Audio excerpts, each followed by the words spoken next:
Hello, ladies and gentlemen, and welcome to episode 6 of the Disposable Podcast. Thank you very much for joining us again, and today I'm with Oliver from Disposable. Yeah. Hey again. Hey bro. How you doing, man? I saw you earlier today. We've seen a lot of each other today. We've seen a lot of each other in general. Yes, we have. Which is why it's nice to have another person in the room with us. Today we have Bailey from Scapegoat TV. Hey guys. Who are a Scottish-based underground kind of blog-esque, podcast-esque, videogram kind of thing. Maybe you should say what it is, Bailey, because I'm trying to word it and I'm not doing it very well. To be honest, it's pretty much covering the scene. Anything that's happening, I'll interview the bands, I'll try and get the information from the horse's mouth, because I don't think, since I'm not a musician, I have a valid point of view. So if the band member says it's shit, then that's fine. Yeah. If I'm then putting my interpretation on it, I think it kind of dilutes it. So that's what my interviews are kind of based off of, and then we do live, straight from the stage sort of stuff to actually then represent what the band sounds like, and then on top of that we do studio sessions as well, so invite bands to a location and get as tarted up audio as we can from the band as possible. The interesting thing from our point of view is, obviously you say you're not a musician at all. No. So you can't play any instruments, right? I tried and failed many moons ago. Right. I did pick up a bass recently because a lot of people said that I use a term that I'm musically retarded. Alright? And then the thing is, there's a lot of folk which have turned around and said as well that they are also musically retarded and they're quite happily playing in bands. So it's one of them things that I've been forced into the situation to just be like, fuck it, I'll at least give it a try and see what happens, you know? I mean, I don't think I'm that musically intelligent either, but I'm still in bands. Yeah, I give it my best shot. Because one of the things that I've always seen is from I must say that like I came from a quite musical family, and my middle brother, the older brother to me, he pretty much had an eidetic memory. So if you could listen to a bit of music, give him 3 tries, he could play it. So you could pretty much defang one of them guys. So anything that I tried to pick up, it didn't matter if it was drums, bass, guitar, whatever it was just no fun within like a day. Yeah. Because this guy could do the same thing, pick it up and instantly do it. He could draw, he could read a book, and then what happened on page 86 he could tell you. Like it's that sort of guy. It's like fuck. My older brother's kind of similar in the sense where he's got a great memory for stuff. Yeah. And stuff that I would have to slog over for ages.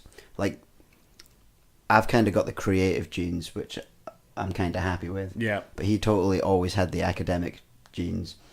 So when we were growing up, it was always just like trying to keep up with this total brain box. Yeah.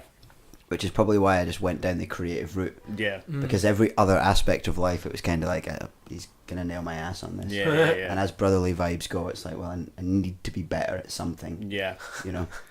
Well, it was one of them things that, like, it it did also, like, culminate that sort of, if you want to call it, like, top trumpery of, like, bands and, like, games and everything that you had, because it wasn't a competition, but it kind of was at the same time. Have you heard this band? Did you see that show? Did you? That sort of stuff. That's the only reason I'm good at guitar, is that I went to high school, and then, like, one of my best friends would just, like, come and be learning, would be doing, like Van Halen, like tap licks. Yeah, and he'd be like, oh, check this out, and I'd be like, oh, great, fuck you, and then I'd immediately just run home, learn something better, come back, and I'd be like, oh, check this out, and he'd be like, oh, great, man, you're a prick, and then he'd just like go straight back and learn how to sweep pick, and he'd come back and be like, here's some sweep picking, and I'd be like, amazing. But I also think there's something to be said for, like, fighters call it, like, the rub. I watch a lot of MMA and boxing and that. So say if you're, like, a young kid that's coming up in that and you fight this, like, legend in the field, just because you're fighting that legend, that's going to push you higher, harder, faster, all that sort of lot. So it will get the rub off of them to, like, lift you higher. So as you're saying, it's not competition, really, but it's also a friendly rivalry that wants to push you harder to get better at your craft. To be honest, that's kind of something for me that is really apparent in like the underground kind of scene. 100%. Like I don't really feel like there's any proper rivalry, and you know, there's no real bad blood. Not and that shit I like know that. of. Yeah, it could be over stupid shit, but it always gets But resolved. at the same time, like, speaking of someone that's been in a band for a while, like when you see other bands releasing stuff that's shit hot, in one side you're going, that's fucking incredibly shit hot, this is fantastic, and I'm so delighted that this exists now. 100%. But it does kind of push you, because you're going, well, I'm proud of what I do too, so like as people up their game around you, you up your game. Yeah, and as well as at the same time, instead of you just being, well, it's my band and your band, it's our scene. Yeah. And the whole thing gets elevated instead of individual people or individual bands. Yeah, so as one band gets better, you'll find that the other bands around them that 100%. Are inspired by them then start to get better. Well, yeah, that's pretty much also the impetus behind like the channel, because we were talking about it earlier that like this recent influx of just insanely good music. Like I've been seeing gigs, big, small, and indifferent for like 17, 18 years, and over the last few years, the headliners are getting more lackluster and the undercard is getting way more intense. Yeah. So I always find the really interesting bands playing the undercard spots, and or you follow the undercard to a weird spot that you've never gone to before or something like that, and find more cool bands from that angle. Like, there really is something happening, and considering that last year you had like Scumpulse gets signed and King Witch gets signed, and like it's really going to show that the hard graft does work, and especially in Scotland, that a lot of bands were coming out of Glasgow that is kind of showing that Edinburgh has a scene, and also the caliber of that scene as well. So June playing over in like Las Vegas and stuff like that, that's fucking June crazy. Have been doing really well. Jesus really, Christ, really man, well. they're insane. I remember June haven't been around for that long, right? Well, I couldn't put an actual year on it, but it's like we're talking 5-7 years? Yeah, 5-7 years, something like that. Like I remember when they came into existence, quite clearly actually. With Simon on bass and that. And it's just like they kind of skyrocketed in certain aspects. Yeah, man. And they done really well. Loads of bands are kind of doing, like, them almost willing to take that leap to a higher level. Definitely. Whereas I think for a while there was quite a few bands that were on the scene at the time that maybe weren't willing to kick it up to the next bit. Well, I would also say like Victor, Dan, and Dudley, like the bedrock of June. They've put their balls out on the table multiple times and just like, fuck it, we're going to Europe. We're going to go do this now. We're like, this might be literally at detriment to our wallets, but we'll go and do it and see what happens. Like Victor having the odd French contact and going over on a lamb sort of thing. There's more of a willingness to kind of be like, well, fuck it, let's just give this a go. See how far we can go. But also, it's one of them things that like their understated knowledge of their craft is one of the things that they use so well, because like Victor's like classically trained. He's like he used to play harpsichord and things like that. So like he's a really well-rounded musician, and it's one of them things that he won't stand there and be like, I'm the greatest in your face all the time, but he'll just go up and play on that crazy 8-string that he's got, and he just blows you away every time. It's like, fucking hell. They're one of those bands where like it almost doesn't. I know they're kind of very proggy and stuff like that. Now they but they don't. They. What was the first album called? Oh, was it Ashran? No, that's the latest one. Is it Ashran or Asran? Because the guy that done the art for that, I feel bad that I can't remember the name of the album at the moment, but the guy that done the art, that done the, I can still do that for you. Can we get a fact check on that? Yeah, fact check. Go on, Jamie. Sorry. But I remember we'd seen that art, and then we hunted down the guy that done that art to do the art for our album. So it was the same guy, just because we liked the art style. What am I looking for? Sorry, whatever June's first. June discography. It's possibly going to be spelled DVNE. Sick. Oh, there we go. Anyway, I spun that album quite a lot, and it's like it's one of these interesting ones. It's heavy as shit. Yeah. And it's got progginess kind of slapped on it, but in quite a tasteful and simple kind of way. Yeah. Like I grew up in a household where prog rock was played a lot. Yeah. That artwork is sick. Do we have a name of the album? I haven't got that far. Sorry. Can I see the album cover to make sure you're on the right one? Is that it? No, that's the latest one. That's the latest one. It's cool. I'm just being like, wow. This is my initial reaction to what I'm finding.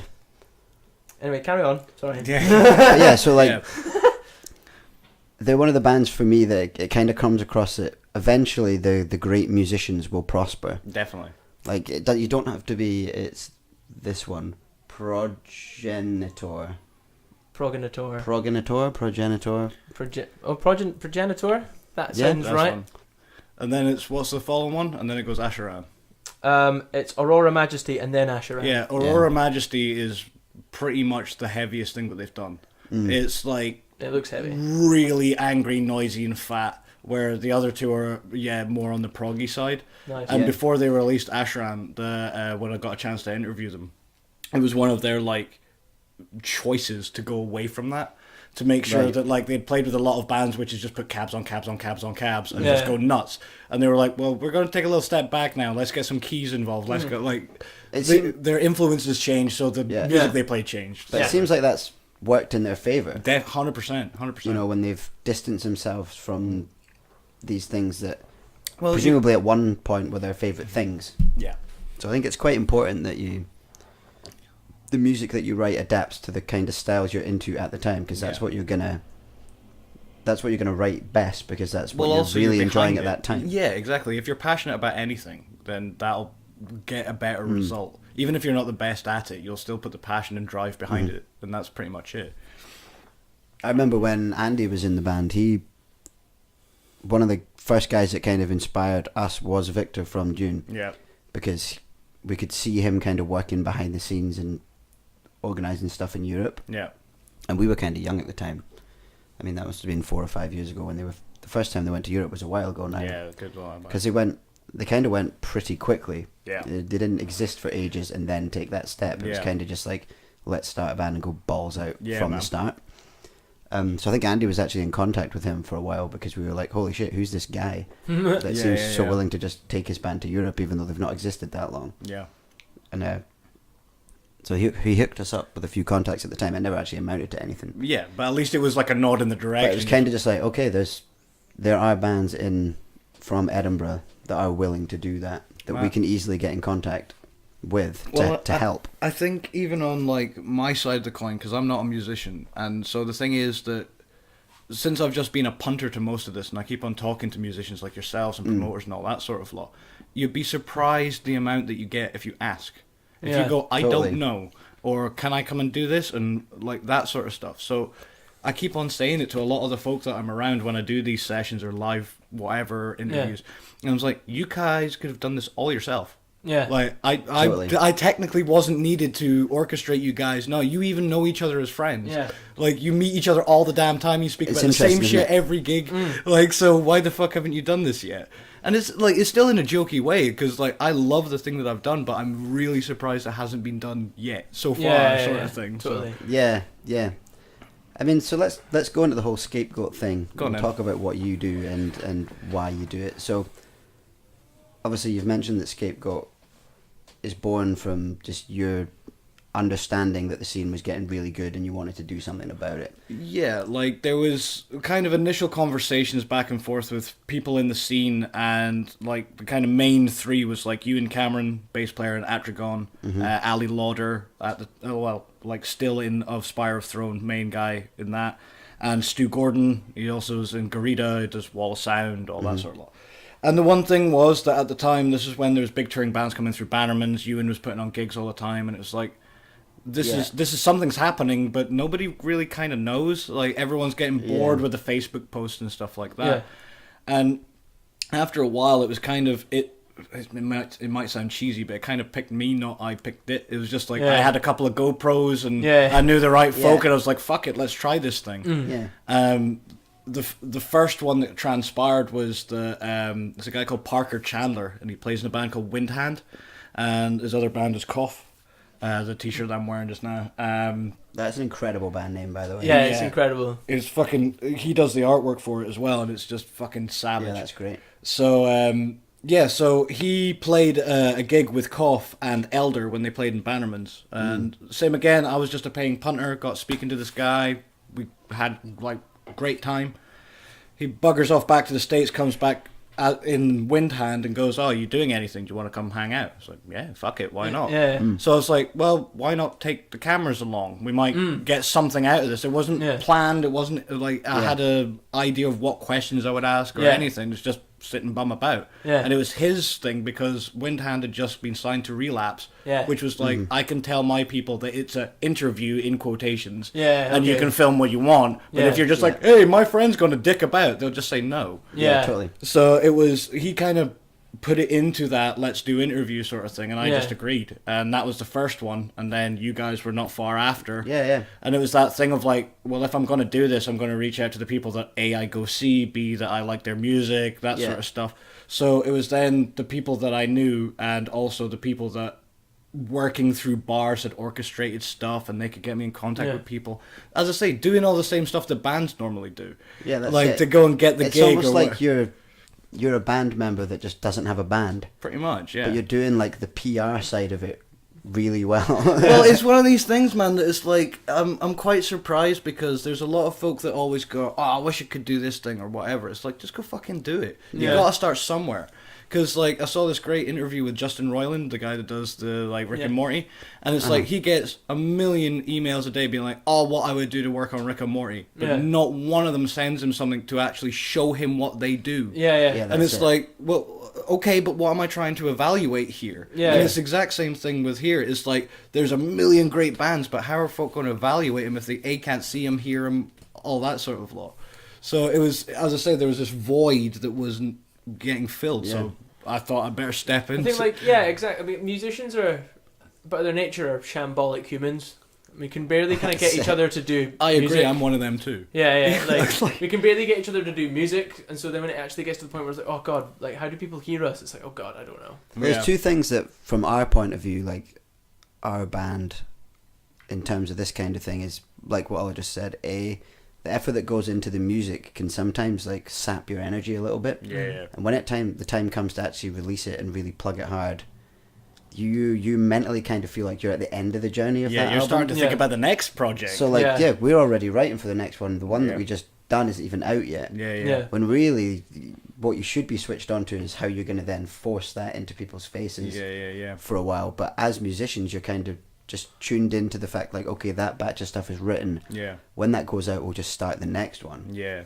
So, like, weird. you've got to juggle the PR side and the creative side. Yeah, even when you, like, when we met in the kitchen, and you were like, oh, so, like, how's the new direction Disposable going? I was like, I honestly don't know. Like, I finished the album and I haven't thought about it for a while. Yeah, man. Like, I mean, we're playing the songs live now, and I'm kind of going, these are bangers. I forgot. Yeah. But, like, as soon as Kind of comes in waves. yeah, totally. Like, as soon as I, like, put the album on Dropbox, I immediately just made it disappear from my But mind. time does mature things for good and for bad. Yeah. So if you're at the time and you're on the fence, and after a period of time, you can then go, oh, actually, that's all right, or nah, that's fucking shit. Yeah, But if totally. you're, as we were saying beforehand, if you're that close to it constantly, you can't see or, like, listen to it properly. I think I'm taking my first tentative steps onto the solid ground off the fence. Okay. But I've been quite comfy on the fence for a while, so I don't know. The fence is You're a the one comfortable playing it, place. man. You can't be on the fence. I know I can't. The be fence on is the a too dangerously long. comfortable place sometimes, though. Yeah. A lot of the lyrical themes in this album is about being comfy on the fence and just kind of struggling to make up your mind on something and just making it happen. Okay. That's kind of something that I would say I struggle with in terms of just, like, you know, procrastinate till death. Oh man, I'm terrible for it as well. Oh yeah, I've been so bad for it recently. I'm trying to make it like a 2019 could possibly be my year. It might be. I don't want to be like. I think in January I was like 2019 is my year. By the end of January I was like, it might still be. Yeah, maybe it could be. By the end of February I'm like, maybe next year. Yeah, I know. But Well- but it's we get really exhausted with what we do, to then actually have to then try and push it and be like, oh, do you want to listen to this? Yeah. Or we don't even really want to listen to it after a certain point. It's like, oh. But the other thing is, though, like, from my experience with what I've been doing here, it's been good to put pins in things, like, even if they're not finished, or even if they are, or somewhere in between. For example, it was the first time in pretty much since we started that I went back and started watching videos, like the live ones, and, like, in entirety again, since I'd spent hours pining over cutting, editing, making sure everything fit. That's it. So the thing is, because after a while, the appreciation for the thing, even though it's like, man, I love the audio for this, like, say, Stu Gordon's, like, shone up the audio and sounding fucking killer. Nice. It's like, fuck, man, I don't want to watch this again, because I've spent literally every hour of these last 2 weeks on this one thing. You spent so long overthinking it and being going like, I need to make that better, and then you make it better, and it's like, I still could It's be the better. appreciation that I got afterwards, because it's one of them things of like, oh yeah, I could have done that differently or better or worse, or you know the difference. But it's nice to sit back and go, well, that's what I've accomplished. Totally. Like I did like 51 videos in a year, and at the time it was like I just need the next one done. The number didn't matter. Totally. And then it was just like, fuck, right, I need the next one. Especially if you're doing so many projects, and that mentality is great because it gets you better and it gets stuff done. But at the same time, you don't enjoy any of it. Yeah. You don't allow yourself to enjoy and appreciate what you've done and actually be like, hey, I'm actually good at this now. It kind of deadens you in a weird way, because the thing is, you're always trying to refine and make it better. And one of the things that I like doing with this is to shine it up for the band, to be like, hey, you might not have had like a decent live session or something. This is like, most of the time it's been for free, so it's like, here you go, this is something for you now to promote yourself with, and this will be great. But also, I'm visually punctuating something that you guys have worked on, so I might be discrediting, or you've got it in your mind, it looks a certain way, or whatever it is. I mean, so it's a weird thing, but I try my best to make it as good as possible, so at least it's like, here you go, man, fucking go for it. It's like what you said about how a lot of the bands you've been involved with could have just done what you're doing for them themselves. Yeah, and it's almost just like you're just this sort of tool of accessibility, to kind of just make it happen.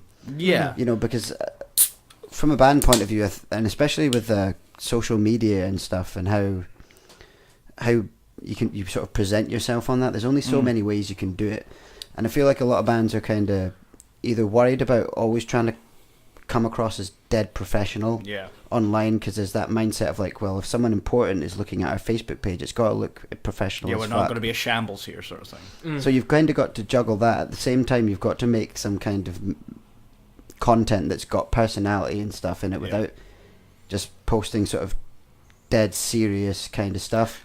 But then a lot of people are then become a bit self-conscious about uploading anything that they might think is silly, or they might think because the same thing comes into play as like, well, if someone is looking at us to see how seriously we're taking this, what if they rock up and there's all this just weird, silly kind of content? Well, the weird thing is, though, it's like, if you look at that in content full stop, like, in my opinion, that like, if you get, say, a political rally that goes on for like 3 hours, and then you get the bullet points out of that, and it lasts for a 5-minute news section, you don't get the full thing that person was saying. Totally. So the same thing with like bands, that like, the other one is that myself, I'm quite bad at it as well. I don't want to be on most of my footage.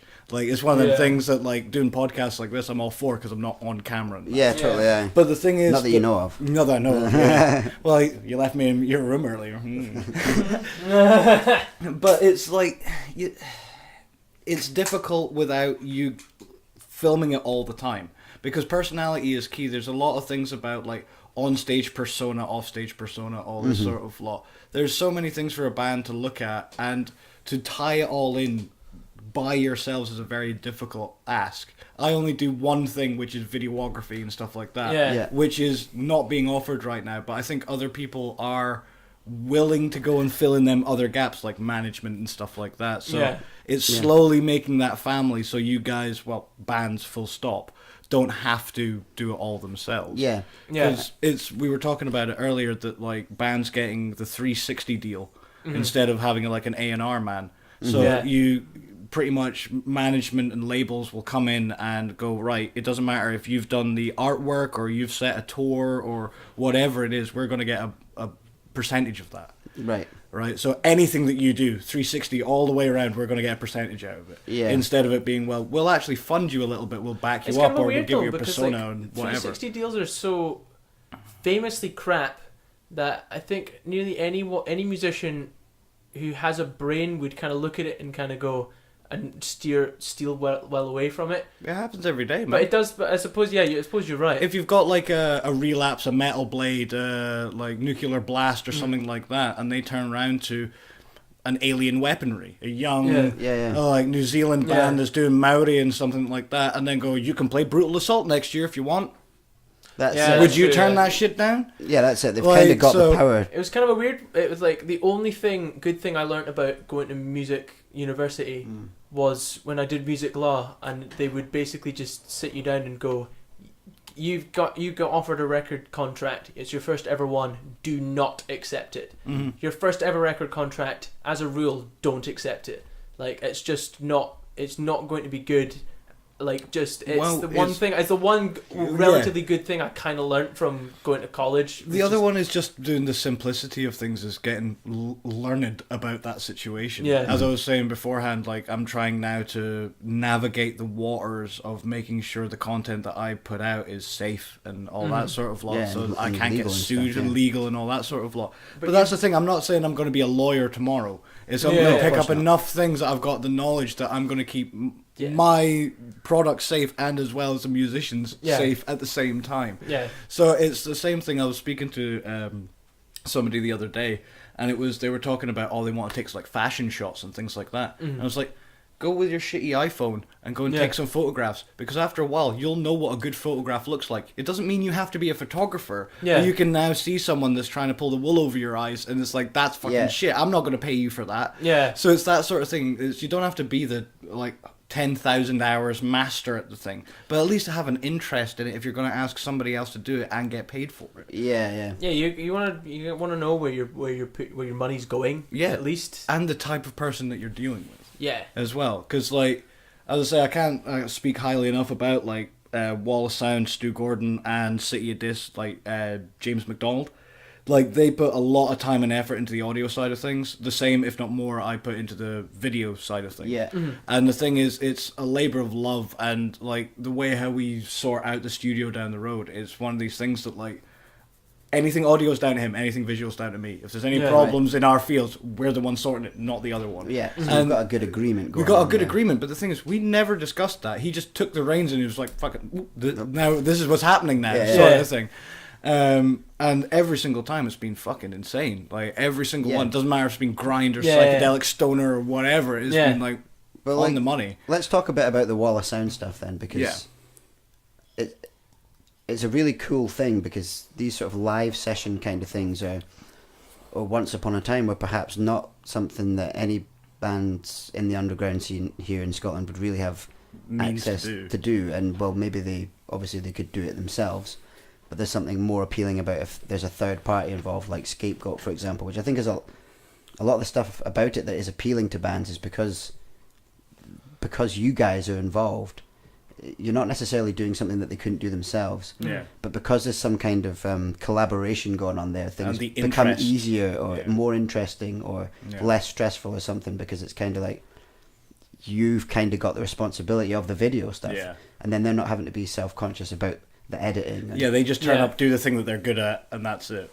So what was the first Wall of Sound that you ever did? Well, it was like a good long chat beforehand with me and Stu of how we were going to do it and how we were going to actually orchestrate it. Because the first thing that we definitely agreed on is it had to be straight to tape.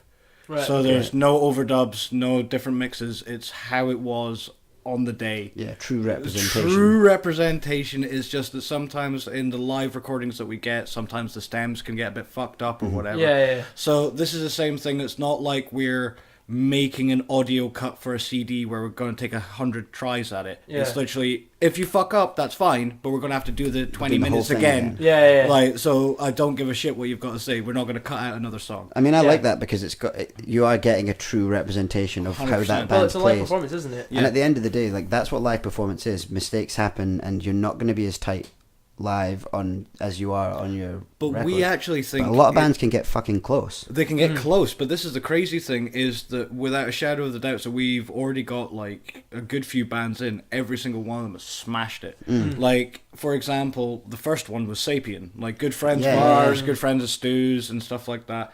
So it was one of them things, if we were going in blind, we had absolutely no idea how this was going to be, and it turned out to be a 12-hour day. Like stripping down a room, getting the right cabs back in, then building the drum kit, then micing the whole stuff up. Now we need to check it. Now we need to make sure everything sounds about right, get the levels right. Then it's like just all that sort of logic. Doing like a live audio session, and then adding the fact that I'm going to have to set cameras up as well now. Pretty much, get the lighting right. Then it's got to be like all that. Oh, you're hungry, right? You now need to go get lunch, right? Cool, come back. Like, it's all that sort of stuff. But now we've got it down to a fucking art form where last month we did Solar Suns, which had just come out, and Acid Cannibals in the same day. Oh, nice. Okay, so that's good. So you've got it that's down a from really one... quick turnaround. That's so in a year we've managed to go from 12 hours to do 1 to 12 hours to do 2, and sit about, have a laugh and a few beers, sort of thing. So obviously, all things at the start take a bit of experimentation and stuff 100%. Like that. Mm-hmm. And the other thing was the fact that, again, when I did the first interview with Parker, like, I didn't know what an interviewer was. I didn't know how to film it. I didn't know how to do any of that. Same thing with the Wall of Sound. I had no idea. Stu went, "Do you want to film it?" And I went, "Okay." And I had no idea what that involved. Yeah, you've kind of just got to throw yourself into it. And like, just... You kind of have to do that with pretty much anything if you want to get good at it, really. Yeah. I feel it's just kind of... Yeah. Just like, well, I don't know how this is going to go. I'd never taken a picture with an SLR camera. I'd never taken any footage of anything before. Yeah. Full stop. Not even off of my camera that really mattered much. So I went from 0 to doing a multi-camera live set in a room. Yeah. And it was just like, right, I'm trying to... What's the word? De-evolve shots that I've seen from music videos and live sets. I'm like, how'd you get that shot? Right, I need to think about that. I'm like, okay. But that's the way to do it. You know, even if you're like recording your own band and stuff, you're kind of going like, well, I like this band, how did they get this sound, how did they get this guitar tone, let's see if we can do it. And inevitably you're not going to get it, but you know, if like you aim for the stars, you're going to miss, but you're going to still land on the moon, and that's still pretty sick. And you never know what you'll pick up in the meantime, because there's lessons that you'll learn which also can help like cut corners later, or different things. Of like, because don't get me wrong, with a lot of things that are artistic, music, art, all that sort of lot, there's never a refined way how to do it. My way of editing will be different the way that everybody else does. What's so interesting about the whole thing. Exactly. No one else other than you would have edited it the exact way that you did. And get the positioning, lighting, the whole fucking caboodle along with it. So it was that, like, it was from the ground up completely raw. We had no idea what the fuck we were doing, especially myself. Stu, he's already done like loads of audio. He knew what was happening, so I knew the audio was going to be fine. Yeah. But the actual end result of the video at the time that we recorded it, no idea how it's going. So how long did that first one take you to edit? Best part of that solid month, because the idea was we were going to film a month beforehand for the date that we were going to put it out. Right. So then at some point in the next following few weeks, we'd film one, put it out a month after that. So on and so forth. So the thing was, the first one that we filmed was short-handed with cameras, so we had to do 2 takes to make sure there was enough angles. But we still ran from the one audio take that they did. So literally there was parts where, like, as I say, Lyle would just disappear. And it'd be like, right, well, I need footage for that. Or me. So yeah, that pretty much took, well, anywhere between like 40 and 60 hours worth of editing time with post. And that was split up over work and things like that. And then, as I say, I had interview videos at the same time, so it wasn't like compacted into one weekend. But for example, that like when we did the Endless Swarm one, we give bands 20 minutes just to give it like an idea of what these videos are like, right? And so every other band that we've done has hit the 20-minute mark or just short of. Yeah. Endless Swarm came in, which is an Edinburgh grindcore band, and did 11 minutes. I think that was my favourite one, to be quite honest with you. Right. Did they not do something like 20 songs? I was about to ask how many songs did they fit into that 11 minutes? I think it was either 13 or 15 songs, because they did 4 or 5 blocks of 3, like around that sort of thing. My bones hurt after that one. I was in the room taking photos and I limped out of there because it was just so fucking punishing. Yeah. Like, it was just... They're shocking. They're really amazing. Shocking. I love every single one of them to death. They're so good. Like, I just downloaded Imprisoned in Skin. Mate. What fucking title? That's so sick. Maybe just 2 or 3 days ago or something, actually. It's insane, man. And I'd kind of been... The artwork is incredible. I bought the t-shirt as well. Yeah. Has yours arrived yet? Oh yeah, man! I got it at the gig when they played it. Oh right, okay. I was just like, I haven't got mine yet. I was just me and you can look svelte together. It'll be fine. I thought the artwork was really, really cool. Yeah, man, and it's a departure away from the stuff that they normally do, because there's been a lot of like that cut and paste, old school punk grind. Yeah, sort very of pasty look. Sort of. Yeah, black and grey sort of stuff.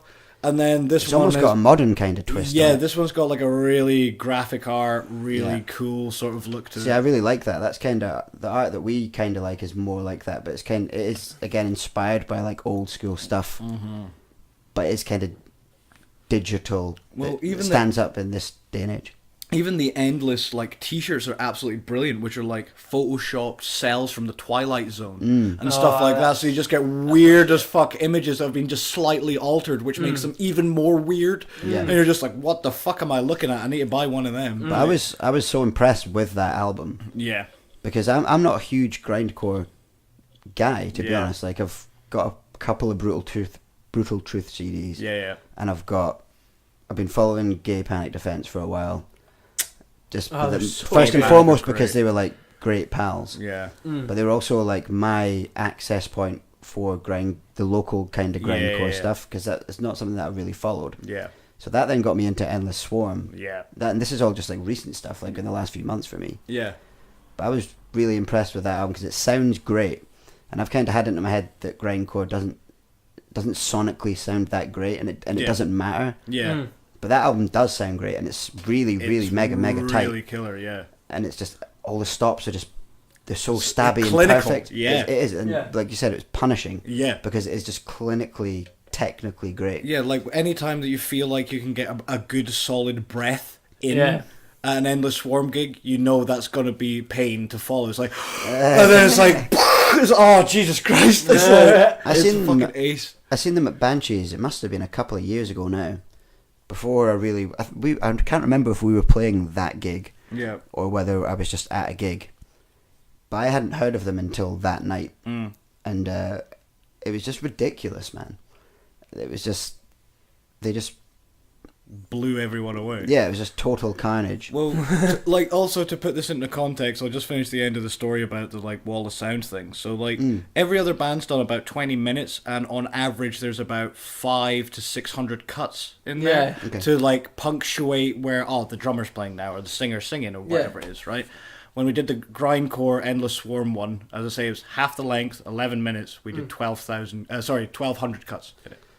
Yeah, so it's double the amount in half the time. Yeah, so it's kind of what grindcore is. Yeah, but it's the Slayer beat doubled. That's pretty much what it is, and it's absolutely savagery. Like, as well as we were talking about it beforehand, I've got to put like my mantle on it because I was really getting into the doom side of things, because when I was growing up, like, I did have a very like fertile musical influence through, like I had Frank Zappa and Captain Beefheart and things like that. So when I heard the top 40, that was like nothing in comparison to what I'd heard before, so I was like, fuck that. So it was always insane stuff. So my first love was like grind and technical death metal and that sort of like faster. Those kind of things that are just nonsense, right? So then the thing was, in recent past, about like the 5-6 years, it's been all about the doom, slowing it down, getting these massive sonic scapes and how they make them and build these huge big things. Another type of heavy. But it was only when I went to Dreadfest last year, it was like, I felt old because my body couldn't handle it. But then the other reason why I felt old was because I was out of sync. There were so many bands there that I'd never heard of that have been there for years, and some of the music that they were playing was like, holy Jesus fuck. Like, dude, I've missed this, and this has been happening without me for years. It's like, I'm out of the loop here. Yeah, totally. Like, so that was the spark back into love. Like the band Chin Sniffer, I was mentioning them earlier. What a title. Jesus H fucking Christ, they are like the money shot. They they circuit bend live on stage, so they had like a speaking spell. So like A is for Apple goes like it's fucking crazy. They've got like the drummer from Horse Bastard, which is like one of the fastest samba. So it's like all over the scale. It's absolutely insane. And as I say, they circuit bend stuff with it, and they've got like what they call lightsabers on stage and stuff.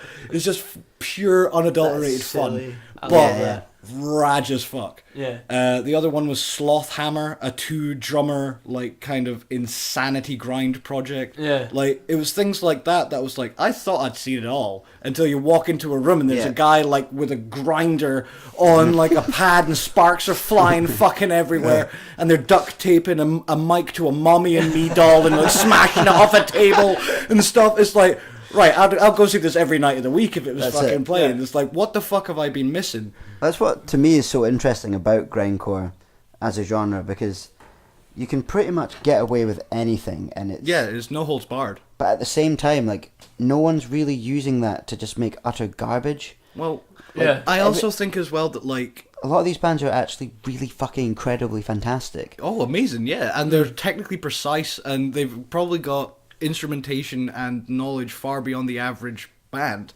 Yeah. And the crazy thing is that I also think it lends itself to the anti of the uniform.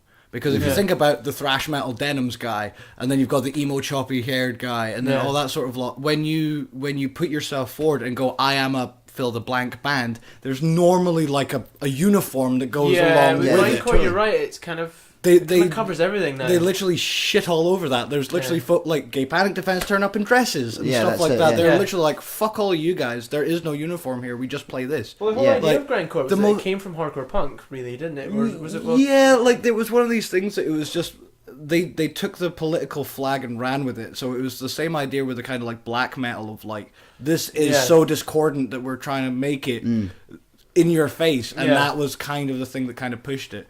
Yeah. Like, so make it more angry, make it faster, yada yada. I quite like that sort of anti-uniform kind of thing, because if some guy gets on the bus and sits next to you in a denim jacket, you're going, he's maybe in a fucking thrash band. Exactly. And if some guy comes on with like a Day to Remember t-shirt and like blue hair, you're going, maybe he's in a kind of heavy pop punk kind of band. Yeah. Whereas some guy could walk on and sit next to you who looks like the most normal fucker under the sun, and he may very well be the frontman of a grindcore band. Yeah. Well, I'll tell you a little story then. Okay. Just to put a little cherry on that, right? Before I start, sorry, Stoffel, I love you to death. Please don't kill me. Right. So I like the story already, because there's obviously someone that's going to be unhappy with it. There's a band called Jacobsy. And they are probably, without a shadow of a doubt, the most laser-precise grindcore band that has ever existed. Right. And the front man out of Jacobsy is a German fellow, and he looks like a replicant out of Blade Runner. Like with the white hair, chiseled physique, all that sort of lot, right? So I'm doing all the footage at Dreadfest, and every other person at Dreadfest looks like me. Like black army, weird shirt, and like all this sort of lot. Everyone's having a great old time. And then Jacobsy turns up, all the band, right? And Stoffel walks straight through the crowd, and he's wearing like an Abercrombie and Finch suit and like buttoned up and all this sort of lot. It's like, right, okay, like because nobody had a fucking clue who this guy was. That's it. Why the security walking in and went down the front? It's like, okay, this is a bit weird, sort of thing. And then after a while, it's like, oh, that's Stoffel. Do you want to do an interview? And he just like stared through me. I'm like, okay. Like he was like robotic in his precision. Everything that he did, every word was like thought about, and the way how he delivered it, everything. And he was lovely, one of the most amazing guys ever. But it was the music that he plays is like unfathomably sickening. Yeah. Like it's that sort of thing of like, holy Jesus shit, and you've done this for like 25 years, and you as I say, he's like this buff robot of a dude. Yeah.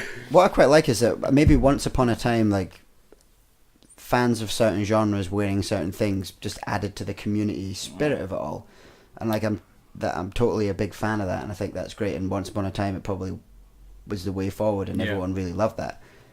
But I quite like at the moment, like, it's hard to create something that's truly new. 100%. There's not really going to be a new genre that comes along that brings with it a uniform that all the fans then want to wear. Exactly. I think we're kind of past that. We've created too much heavy music. We're now just kind of rehashing old ground, really, aren't we? Yeah. But I like the kind of idea that one's sort of individual personality is now an important factor. 100%. So if you're watching Gay Panic Defense, for example, none of them are going to be wearing jeans and a black t-shirt and, you know, looking like a... Yeah, being like angsty in a corner. Band or anything like that. You know, Matt is probably wearing a dress. But I would also say that there's also that tongue-in-cheek. They know, like, they can take the piss out of themselves. They can take the piss out of their friends and things like that. They know where the limits are without it being A, exclusionary, and B, vile to other people.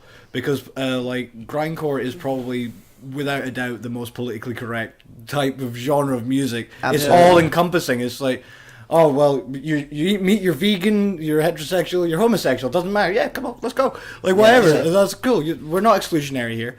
But there's been some that have, like, really, in my opinion, kind of got that idea and ran with it. There's, like, a Czech grindcore band called Gutalax. And they're pretty much like a super group of power, violence, and grind. Nice. And they turn up in, like, kind of all-in-one, like, cotton onesie sort of things. Nice. But the thing is, the crowd have made it into something which is special every time. Yeah. So, you know, if you go to Amon Amarth, they've got all like the swords and stuff like that. Gutalax fans turn up with like 12-inch dildos and stuff like that. Like, it is like insanity hilarious. Like, guys, like the most butch guy you've ever seen in your life will go and put a tutu on because that's what's kind of encouraged at a Gutalax show. And it would be like, they're now kind of taking the people out of the stereotype of you've got to look hard, you've got to be this, you've got to be that. We're trying to turn this on your head so you can just have pure old-fashioned fun. Just have fun, say you had a great time, and then go and tell your mates, instead of it being like, oh, the folded arms crew and like that sort of stuff. Well, it kind of depends on the way that you look at it, because it's quite easy to sort of interpret that as if you're looking at the kind of spectrum of music, and you would think that maybe all this kind of stuff that you've just mentioned is maybe like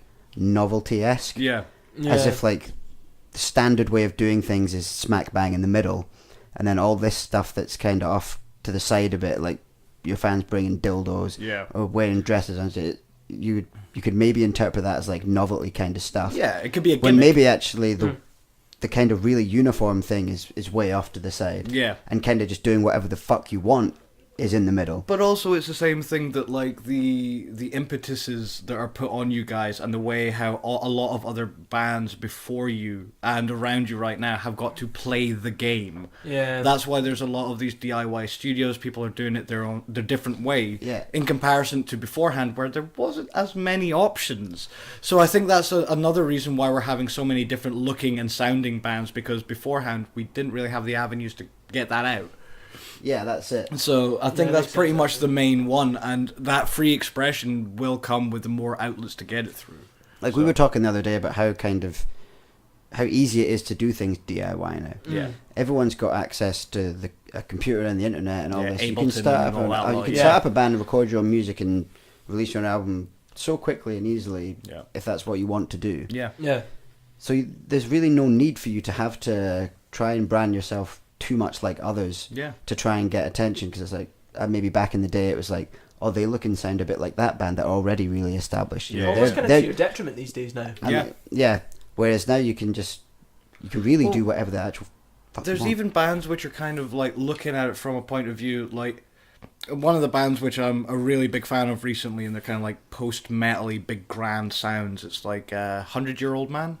I don't know if you've heard of them or seen them, but but they've got something which is, it ties them all together. They all wear black. It's something as simple as that. No names, no nothing, no monochrome. It's just black. And then they play with a projector on the back of the wall. And it just fits so well with them that, like, I've seen Boards of Canada and Amon-Ra do that and all that sort of lot. But that's kind of started to get lost now. Like, I've got to look angsty and cool on the photograph and all this sort of lot, where now they're going back to things that worked in the 80s and early 90s that folk have technically forgotten about, and it works so well. Even like Dragged into Sunlight. Oh my god, are they the ones that face the wrong way around on stage? They just don't look at the audience. We had a theory about this. Don't sue me. So the thing was, we saw them at Brutal Assault, and they played it pretty much note perfect. So literally you could have got them like car salesmen, like wobbling, waving guys, put a guitar on that, put the strobe light on and play a CD, and it was exactly the same show. It was 100%, like, because the thing was, the strobe was so violating. Like, it was one of them things that, like, you couldn't look at. There was literally about 20,000 people all doing this, like, covering their eyes, and just getting blasted at. I love the idea It was of that. an amazing show. I'm not going to dispute that, but it was just one of them things of, like, once you walked out of there, it was like, I suppose you're right. Like, I really like Tesseract. Like, I love Tesseract so much, but because everything's direct. Like everything's on XFX, and they have so many backing track layers, and their singer has so many backing vocal layers, and they, as musicians, they're so tight anyway. That you're kind of watching it and you're kind of going, I can't. There's not really any guarantee that it's you playing that. Like, I know it is. And I'm not an idiot. I can decipher a real person playing guitar, regardless play of, track, regardless of whether it's going directly through the PA or not. I know you're playing that. I can hear the difference, but at the same time, it's so tight. It's so tight to the record that it's like, I don't really feel like I'm getting anything from this. I could have literally just like had a smoke and sat at home and listened to Altered State on my own and had pretty much the same effect. It is like jaw dropping, because I've seen some absolutely fucking horrendous shows in my time. I've seen like from like, if you want to call it AAA names, like these big names that I was like, dude, I'm really excited to see them, or they're getting back together, and I'm like, this is shit. It doesn't fucking work anymore. So I'm not excluding the fact of these guys are fucking shit hot at what they do. Like it was pretty much one of my top 3 shows seen dragged into sunlight. The only reason why I was at the kind of third spot was because you couldn't look at the stage. There's absolutely no fucking way, and also their demeanor as well on stage felt like they didn't want to fucking be there either. So it's like, it's kind of a weird. Do you think that's part of it? Yeah, 100%. Like, I think it goes along with the name, man. Right, like, I think it's there's a lot of like the it's like anti-branding though, isn't it? Yeah, they're kind of in the black metal idea because you kind of want they're quite black metal in their vibe. Yeah. And that's the thing, it's all smoke and mirrors. It's like, you want to keep this secret and blah, blah, blah. That's it. It's like sort of like only true black metal bands don't play live kind of thing. Yeah. You know, like, if you're a black metal band that plays live, you're not true black metal band. Another thing about this fucking... Well, I don't really get the genre at all. There's 2 sides of black metal right now. There's a lot of, like, kind of good, wholesome black metal where like the thing is they're not racist and stuff like that. Like Dawn Raid are doing like the kind of gay panic defense of black metal. Right, they'll speak about political things and like transgenderism and stuff like that, and that'll be a forefront of their song, kind of to fuck off the people in the black metal scene that don't think that way. And hats off to them. But it's also like there is a lot of other bands, and that like Lords of Chaos that's just come out. Yeah, I've been hearing a lot on Facebook about it. I haven't watched my personal opinion, not anyone else's, but I think this came out 5 years too early.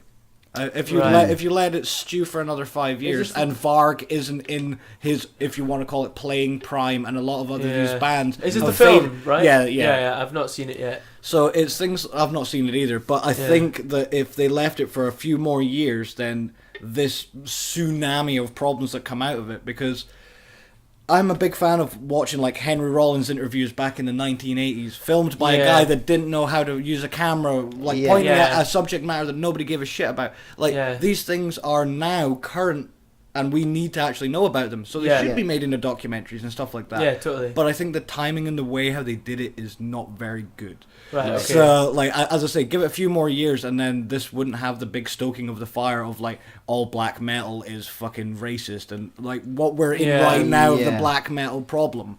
So I don't think it's gonna work well either for any of the bands that were actually involved in it or the people that made the film. I'm interested to see how it works or how it doesn't work, because I've heard so many people just slam it. There seems to be a lot of mixed reviews initially online about it, because there's a lot of people on my Facebook that have watched it and said they thought it was fantastic, and then a lot of others that said it was fucking naff. I think it's like, because what's the really famous one about black metal again that was made ages ago?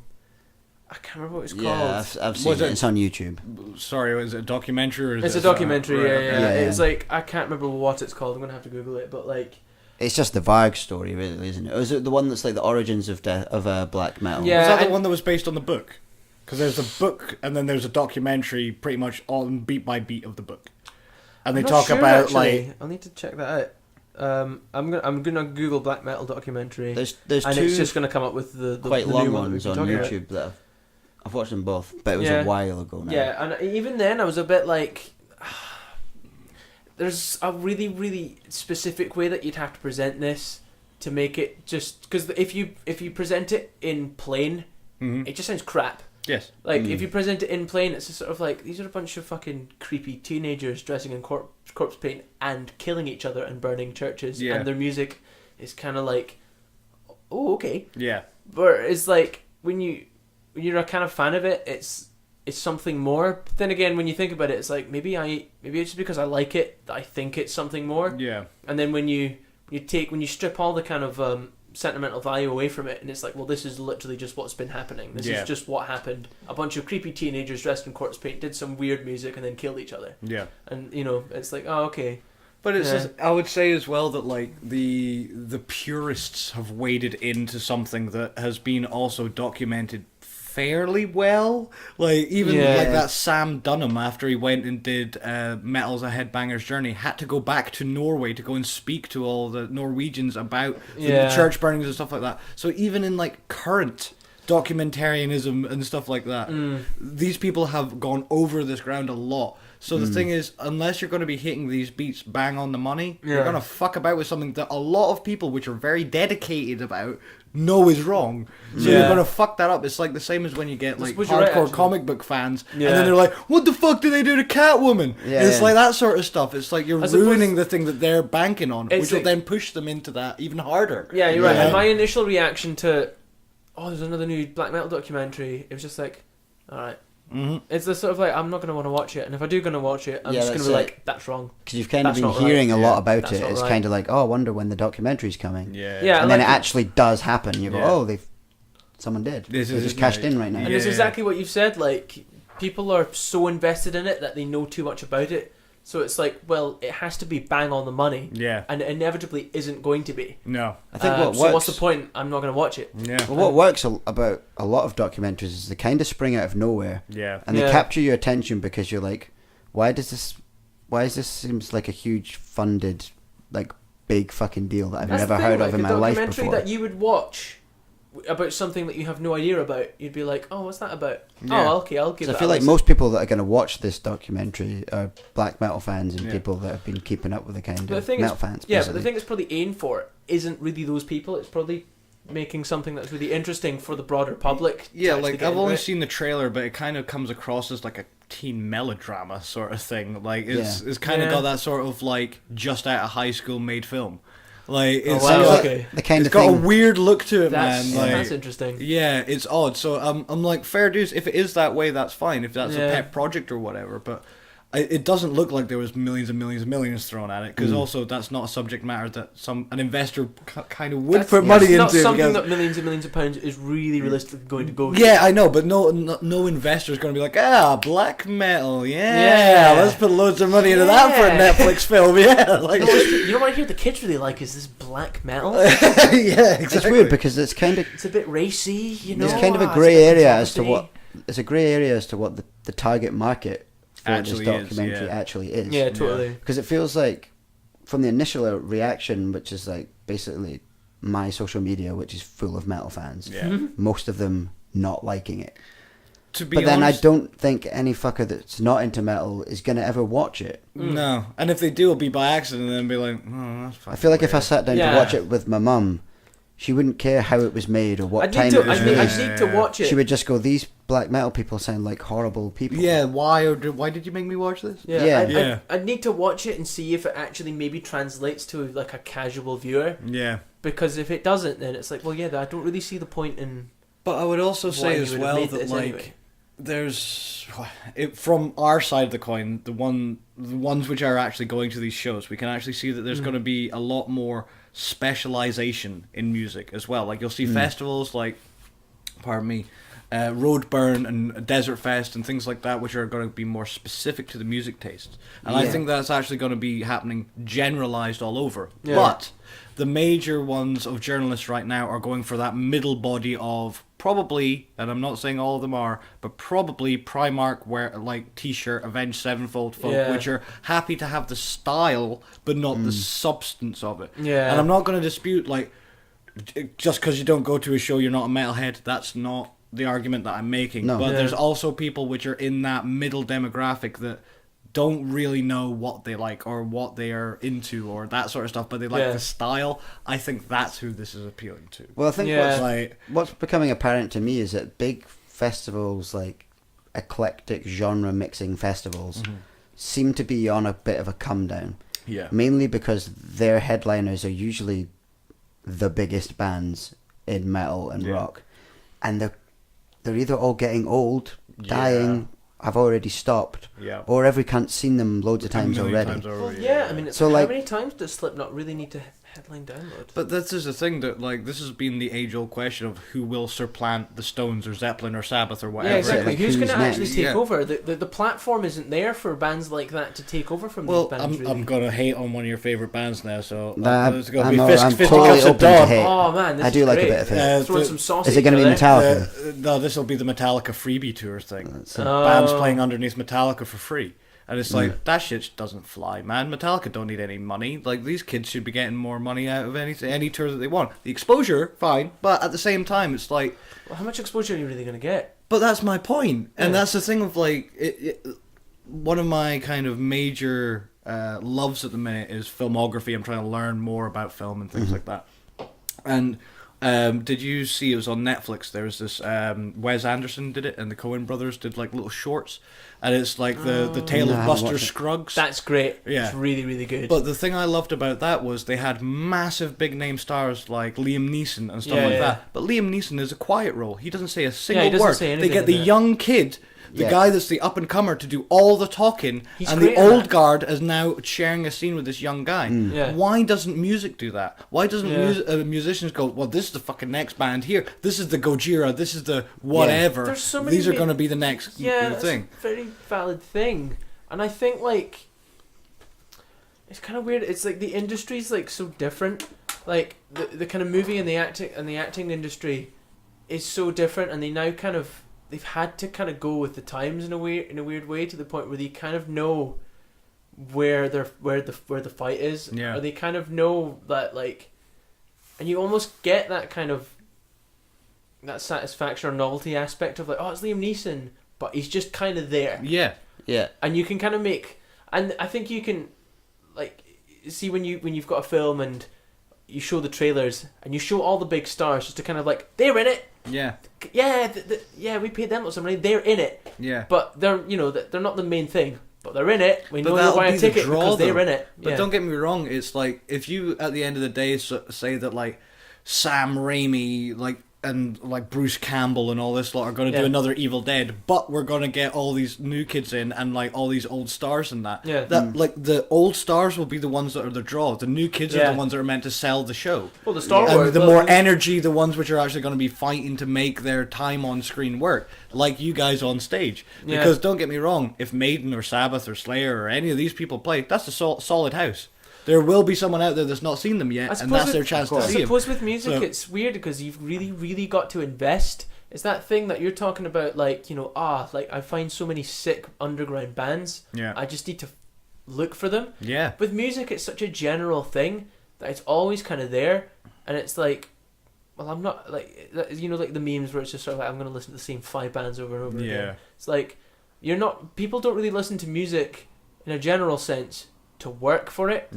And with movies, it's such an overall kind of thing. Like, it's a visual aspect, it's an audio aspect, but it's mostly just the visual aspect. And it's more just eye candy. It's like, oh, there's that guy, there's that thing, an explosion. Another thing about films in comparison to music is, like, your average punter is probably going to be quite okay going to see any film. So you pluck anyone off the street and you say, this drama film's meant to be really good, would you go and see it? I wouldn't mind spending an evening that way. Or this horror film's meant to be really good, would you go and see it? I'm not really into horror, but I'll give it a bash. Or this comedy film or whatever, anything. People are kind of seem to be more willing, whereas you pluck anyone off the street and you go, there's a grindcore band, there's a Banshee, there's a fucking do you want to give it a check? Like, honestly, they're meant to be really fucking sick. They'll go, no, I don't like that shit. But the other one as well, though, I think you touched on it earlier, though, that myself, that's the whole thing that I'm trying to do here, is to mine out bands that other people might not have heard of. Because that's one of my major gripes online of, I can't find these bands. Like, I'm literally trying every day to mine out and find new stuff, and it's not there. I suppose, like, there's the punter who really likes to work and invest in what they like. But they'll only know, like, the certain avenues in which they're used to. To find bands that are putting themselves out there, but, like, there's a whole, like, cluster of bands that they're not able to tap into. It's the age-old story. You're providing for that. Well, it's the age-old story. The more that you learn, the more illuminated on a subject that you get, the more that you realise how little you actually know. Oh, yeah, totally. So you'll always find someone that's more learned than you, is pretty much the bottom line of that. So the thing is that when I'm sitting there online and you've got, like, your Spotify and YouTube and all this sort of lot going, hey, you've just listened to Agoraphobic Nosebleed or something like that, and then they go, have you listened to Sabbath? And you're like, no, this is not what I'm looking for. You're taking me back towards the normality, the populace, where I'm trying to go away from the populace instead. And that's one thing which is definitely not being catered for that I can see. Yeah. So it's one of them things that I'm starting small and localized and then growing from there. Because that's what I kind of know best as a local And at scene. the end of the day, that's the only way that it's going to happen, because underground bands aren't a big money pool. No. So Spotify aren't going to all of a sudden start representing all these bands for no reason. Like, at the end of the day, all these major things are businesses, and they need money. So like everything underground needs to start from the grassroots, because there's no money involved for anyone. I mean, I'm presuming that you do a lot of your work for nothing, right? Yeah, I do get paid on occasion, but majority of it is passion projects. And I can guarantee that whatever you do get paid isn't not very much. It's more just like it's normally like merch or like get free into a gig or something like that. Yeah, so it's the same equivalent of like a band playing a gig for the petrol money. Yeah, exactly. Or like getting like your rider is a crate of beer. Yeah, like for example, like one of my biggest jobs was, as I told you guys, like going to Dreadfest, and they treated me like a band. Like as in, you got a few tickets, like I had a room to store my shit in, but then once it's over, you gotta go fucking home, mate. You can't stay here. Like that sort of stuff. Like totally. They just treat me like a band wherever I go. So you've really got to care about this thing and be invested in it for you to get any work done, because no one's at this level is really getting that much money. Yeah. And if you are getting paid, it's not like profitable money. Mm-hmm. It's like you covering your costs. Like I can guarantee when you done the 12-hour session for SAPIEN that day and then edited it for 40 hours. Yeah. You didn't get 52 hours worth of pay. Yeah, you probably didn't get paid as accordingly as you probably. But at the same time, though, it's one of these things that like the impetus for me was that I go and see these bands all the time, and SAPIEN for me is like up there. If not the top band for me in Edinburgh, like it'll be second. But like they're pretty much there for me as like the best band in Edinburgh all round. It doesn't matter if you like thrash, stoner, whatever it is. Go see them. You'll probably like pretty fucking sick. The guy's voice is incredible. Yeah. What's the singer's name? So you've got Ronan is one, and then you've got Fergus is the other. They kind of share singing duties on certain songs. So I don't know exactly which one you're talking about. Does he have a bit of a beard? I'm not 100% sure. Clean shaven one's Ronan, and the one with the beard is Fergus. I think it's clean shaven that I'm thinking. The rhythm guitar, that'd be Ronan. Yeah, I think his voice is great. And I remember the first time I seen them at Banshee, and I was like, oh well, check out whoever this is. Hadn't seen them live before or whatever, and I was just like, fucking hell, this guy's voice is fantastic. Yeah, I'm trying to think of when he's just got a crushing voice. I saw SAPIEN at Opium. But I can't remember who. Was that the Big Business gig? I'm trying to remember. Lyle hugged that drum kit. We were possibly there. Because the drummer from Big Business also played for the Melvins. So the thing was, he actually hugged the drum kit just to be like, I touched it. I held it in my arm. Pretty much. I think we were at that gig together. Yeah. I vaguely recall seeing SAPIEN there. Yeah. Was it not one of these mind battle things for Heavy Scotland or something? Maybe, yeah. That might be completely wrong, but I'm not sure. In my head, nah. Because was it not the same night that band from like way up north like fucking flew in? Remember, there was like a band from Orkney or some shit, and they like flew to Edinburgh for a gig. Not really.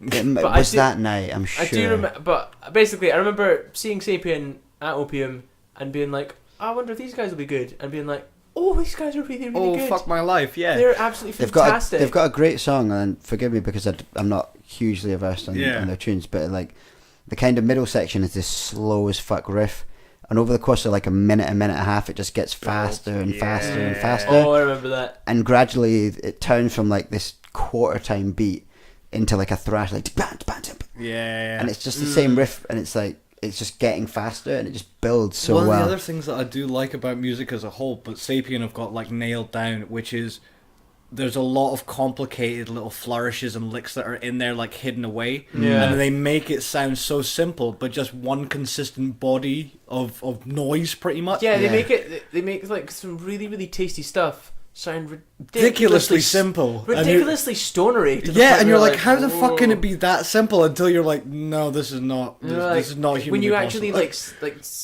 listen to it and think about it, and it's like, that's tasty. I've got like when I first I knew Lyle because I used to work in the Banshee Labyrinth and he worked at the Black Rose, which is 2 bars owned by the same people. Right.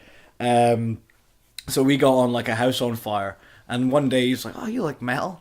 And I didn't know he was like really like playing or into metal or anything like that. But he's like, "Oh, mate, I've got a band called Backlash."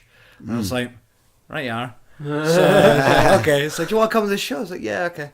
So I went to the Backlash show, and wasn't very good. It was like your fucking like glammy sort of early thrash sort of like feeling. You could tell his heart wasn't in it. Right. And he was like, "Yeah, that was Backlash." He was like, "What? I've got another band called SAPIEN. Do you want to go see that?" And I was like, after that performance band, not really. Yeah, SAPIEN will definitely be more your thing. I was like, all right, so begrudgingly with a friend, you know, you're like, you must have been so glad you persevered though. But that was the thing, they fucking played. I was like, why did you invite me to this one? Why did you not lead with that? Yeah, exactly. Why would you not lead with that? that? Like, I don't know, man. It's like, but Lyle is so humble in that way. He's always like second guessing himself as like a drummer and that sort of stuff. I'm he's like, a great drummer, man. He's a fucking killer drummer, man. He's an animal. Is that the guy from SAPIEN, yeah? Yeah, SAPIEN and Kingwitch. Yeah, he's fucking class, man. Man, also his fucking setup is insane. The standard size of like a floor tom he's got is like a rack tom. Yeah. And they just get bigger.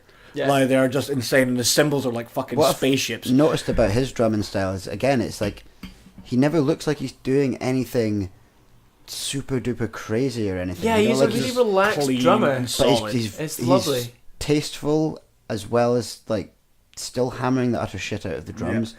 He's such a naturally hard hitter, and he's just like doesn't look like he's hitting it. Seems to be very in the pocket at all times. Oh yeah, totally. He'll also accent. That's one of the other things he loves, like the kind of bass dynamic of the backline. So he'll accent stuff, which he doesn't need to do, because even like going back to the Wall of Sound thing, when we did the SAPIEN one, there was a minute difference when we did the 2 different takes. Yeah. Because I didn't like one of them. And that was because like he would do different fills and just chuck in a different thing. Or someone played a bum note and he would like accent that to like, "Oh, that's fun, like keep that going." Like, that sort of stuff. Kind of like a jazz musician more than anything else.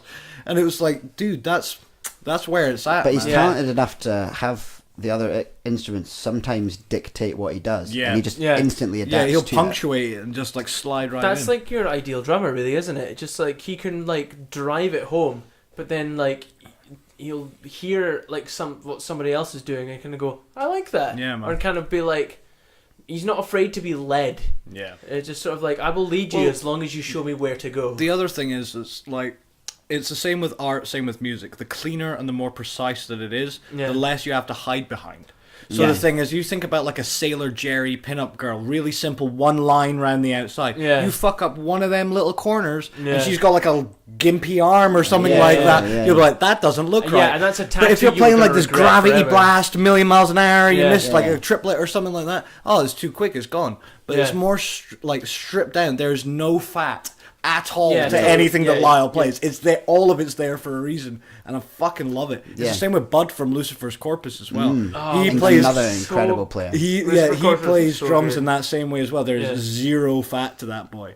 Like their session was fucking hilarious. Yeah, it's almost there's no extraneous information. Yeah, just sort of like, this is exactly what you need to hear, and I'm gonna play it dead on. Yeah, everything's got purpose. There's no. He's not scattering shite over it for no reason. Yeah, that's it. And they are both very similar, actually. I've never actually put them together like that. Yeah, but they always play in more stripped back. Like I know Lucifer's Corpus have got tunes that are fast as fuck as well. But it's, as I say, it's like, but they're both very real clean. Their fills, like I would like. We have had this conversation literally when I picked the bass up. There was this like bit of a boys' conversation down the studio. I was like, "Why did you pick up the bass?" And I was like, "Well, I'm going to get Lyle and Bud and Joe Turner together, and we're going to do 2 bass guitars and 2 drummers in a band." And all 3 of them went, "If you want to, man." Yeah. No. It's like, no, that's going to end really bad. I just like the instant sort of confidence that could work. Yeah. It's like but it's the same again. It's the same with the Scapegoat thing, that I trust the people that are around me. They're good at their thing. Like Totally. Like them T-shirts that you guys have got there now. That guy does some thank you very fucking much killer for them. artwork. Like they look his name's the Brown Laser. Wow. The Brown Laser from Brian Blessed. But so he's fucking ace, and he's like a kind of budding tattoo artist. He does some great artwork, and I was like, dude, I'll pay you to do some artwork. Like, let's get your shit done. It's like, it makes sense for me to do it that way. Well, there's a whole other untapped part of like an underground music scene, which is like the artists that create the branding and the album art and the T-shirts and the merch for all of these bands. Yeah, man. And the photographers. Yep. That, you know, without them, all these bands don't have any photos of themselves to post. And I feel like they're really underappreciated. Shout out to Alan Swan. Shout out to loads of them, man. Yeah, like, man. Bruce Cowie. He's a fucking Alan Swan, legend. yeah. Tommy Lee, who comes to most of our gigs. Yeah, Tommy Lee loads of is amazing such pictures. a A couple of legend, the shots that he's put up of you guys and they're looking sick. But there's loads of them, and like we were mentioning on the last podcast, the guy Eddie Eddie, like who pictures up on the took wall. great pictures of us, and that's this one up on the wall. Oh, right, here. yeah. He just came up to Oliver at the Lost Society show and said, "I really like this picture I took of you. I've printed it out, and here it is." Yeah, he just gave it to me, and I was And just so shocked that someone had done a nice thing. And I was just like, what the fuck? And like, we hug. See all these. We've got. If you go on our Facebook page, right, and you look at our live photos, there's like 700 photos in it over the course of like 7 years, right? We've never ever paid anyone ever to come to our gigs and take photos. But they've just done it. And I know that sounds fucking terrible. No, but like, do you want to know something? Like, I've tried to start branching out, and one of the things is photographers. Yeah. That I'm going to try and have to get under in the stable. Yeah. And one of the things was I've had some very comical conversations with really up themselves photographers in the way of like, oh, I need my little press junket, and I need my little spot, and I need it to be mine, and I need to be here, and I'm like, have you ever been to a grindcore gig? Like, you're going to get the shit beaten out of you if you're like, oh, I'm entitled, I need to stand here, sort of thing. It's like, that's not going to work. That's not going to work at all.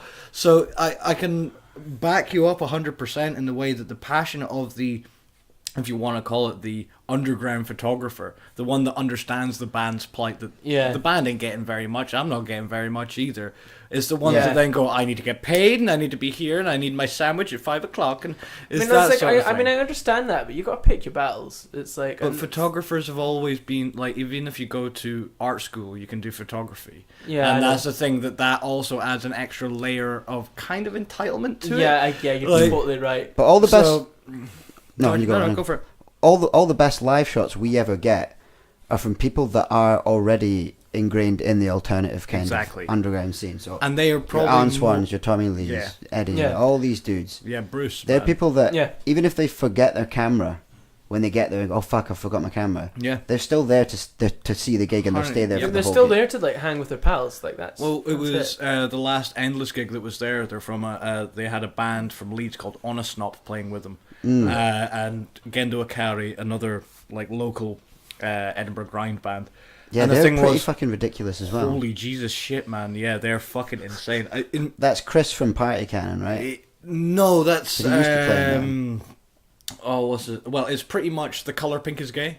Right, that yes. band without Spud. Them. Okay. Spud's in Australia, so it's the other four of them are in Gendo Akari. Okay. So yeah, like, to be honest, I think they maybe stole the show. Maybe. Possibly. Possibly. Just get in there quick. But yeah, like, when these guys... well, sorry, I fucking lost my train of thought after the Gendo Akari stuff. What were you talking about before? We were talking about photography. Oh yeah, photography.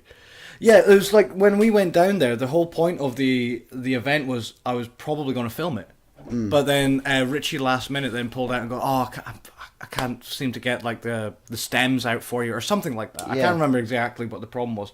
But I still took photos with my camera. I still took the odd bit of footage to then be like, here you go, man. Like, I know I couldn't do the whole thing for you, but here's something. Totally. Like, I know I'm not going to give you the best thing possible, but at least there's something to say that you played here. Totally, and then it was like, after a while, it's like, I can see other people doing that as well, because I can see that people get very loyal about their scene, and as well as the other side of the coin is they want other people to come and see them.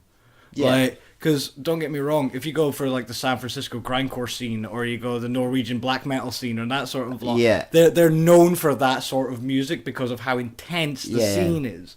So I think that's whiffs of that are slowly coming into the UK eventually. Yeah, I mean, it's weird because at the same time as the sort of little cliques seem to be forming more communities. I feel like a lot of people are just opening their mind and their heart to anything a lot more at the moment. Yeah. So it's like, I used to listen to thrash all the time, and thrash was my thing, and I was like, you're Thrash Willie. And like, that's the way how it goes. Thrash man Willie. Yeah, you're Thrash that Willie. And sorry. And Yes. And that was kind of how I almost branded myself. Mm-hmm. And then in recent years, I've kind of realized, like, no, I just like heavy music in general. Yeah, man. And when you actually indulge in these other things, you realize that there's great bands in all subgenres, and there's 100%. probably shit bands in all subgenres as well. So and I think a lot of people are kind of wisening up to that. Yeah, man. And you see much less of kind of like stereotypical communities with your subgenres and stuff. Well, I would now. also say as well that like metal is one of them genres which I can't say for all of them, but the one that I can see does it the most of, that they are quite happy to jump genres from like shit kicking Western music from the 1900s through to like Lead Belly playing the blues, and then you might have some classical Wagner or something like that. It's like, oh, that's a cool like progression. I like that. They're quite happy to listen to other things. Like when me and my missus play video games, we turn the music off of the video game and find random as fuck stuff to see what fits. Like we played God of War listening to Slim Whitman, which is the guy. Have you seen Mars Attacks? Yeah. The But song not for a long time. the song that kills the Martians. The yodeling guy, that's Slim Whitman. So That's the thing sick. is, we were playing God of War, hacking into cunts with a big fucking axe with a beard. He did was, I remember you. Yeah. It's kind of weird. Like this sort of stuff Yeah. makes it instantly creepy. And Yeah, that's that the thing sounds of like, incredible, to be that's fair. where I listen to most of my weird music and just like run out. Yeah. Because you'll never Yeah. know what you'll hear. And there's such an archive. It doesn't matter if it's, 2018 is just past. But all the music that came out in 2018, could you listen to all of that? That would take you years to do all of that. It's an infinite amount. So it's the same. That's exactly the same year for like 1956 and stuff like that. There's the music that you have been told that you're allowed to like from that Presley and all that sort of lot. But there's a lot of other music happening. So that's what I'm starting to mind now. So it's not grindcore every day in my house. No, that's it's it. not doom every day in my house. I will actually look on other things now to be like, there's definitely merit here. Well, that's it. When you think about, it's kind of an unfathomable amount of bands that actually exist. Yeah, man. Today, like you can't listen to it all. In every way. single genre, to the point where you're like, you'll find. I usually just hope that I'll stumble on anything that I like, and I'll just be like, well, I like that now. That's stuck with me now. Here's a question for you guys then. Have you ever fallen into a genre but found the antithesis of that genre first?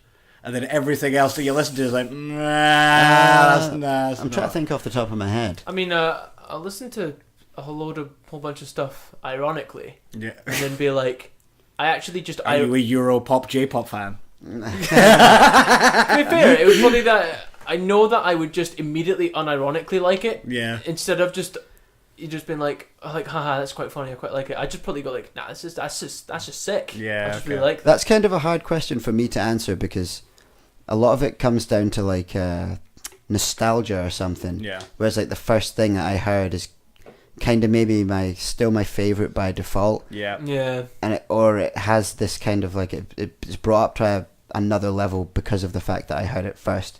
True. So like when you say that, my immediate thought is like, well, maybe thrash metal because Ride the Lightning was the first album I heard, and it's probably still my favorite. Yeah.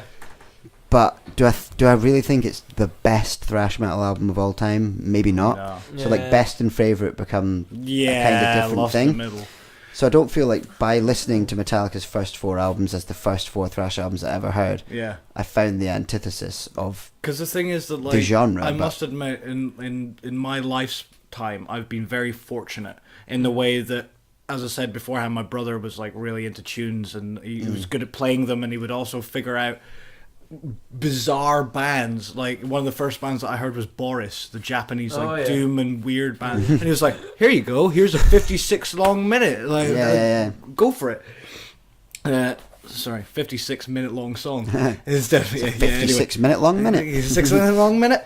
But yeah, anyway. But the thing is that like it was weird stuff like that. So I was very fortunate in the way that when a lot of folk were like, "Oh, you like tunes? Like here's this thing." Yeah. 9 times out of 10, it was like all the chaff had been like cut off. It's like this is now good. Yeah. Like one of the ones that I've been listening to at the minute is Telekinetic Yeti. A 2-piece sludge metal band. Holy Jesus, fucking incredible! How these two guys make as much noise between the two of them? But it was one of them things of like, it seemed to be there's all these other like sludge bands from, I think it's Florida they're from. But the thing was, it was one of these things that was like, there's all these other bands, and I've seemed to just find the one that like that one which is perfect for me, and everyone else went nah, and here you go. And that's the thing. So like I've listened to a hell of a lot since then, and I'm still like. Telekinetic, they're still the best one. Sort of thing. So I was asking you guys if it's the same sort of dealio. I suppose with the kind of progressive metal Djent type thing. Djent as fuck. Yeah. Djenty McGent Every face. single one of them is basically wants to be Periphery. Or Meshuggah. Yeah. But I don't know, man. It's like Meshuggah they're so specific to them. I feel. Ish. Like they're like their base, what they made, has then been built upon, I would say. I think so. Like, it's not going to be as stripped down. There's a lot of gent bands which have gone fucking insane since then. You're right. I mean, it's like Meshuggah to me are their own thing, and then there was bands that wanted to be Meshuggah, and that basically became, in my mind, Djent. Yeah. So, and then the epitome of those bands for me would be Periphery. And Periphery, in my opinion, are the only band really, really worth listening to. When you've got really great bands like North Lane, and you've got like the kind of more heavier aspect that are kind of more leaning towards basically just Meshuggah, only heavier, like Viljarta, and I suppose Humanity's Last Breath.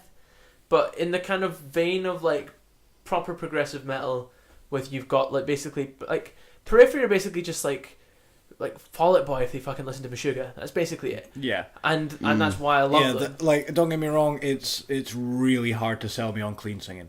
It's really hard. Like it's really hard.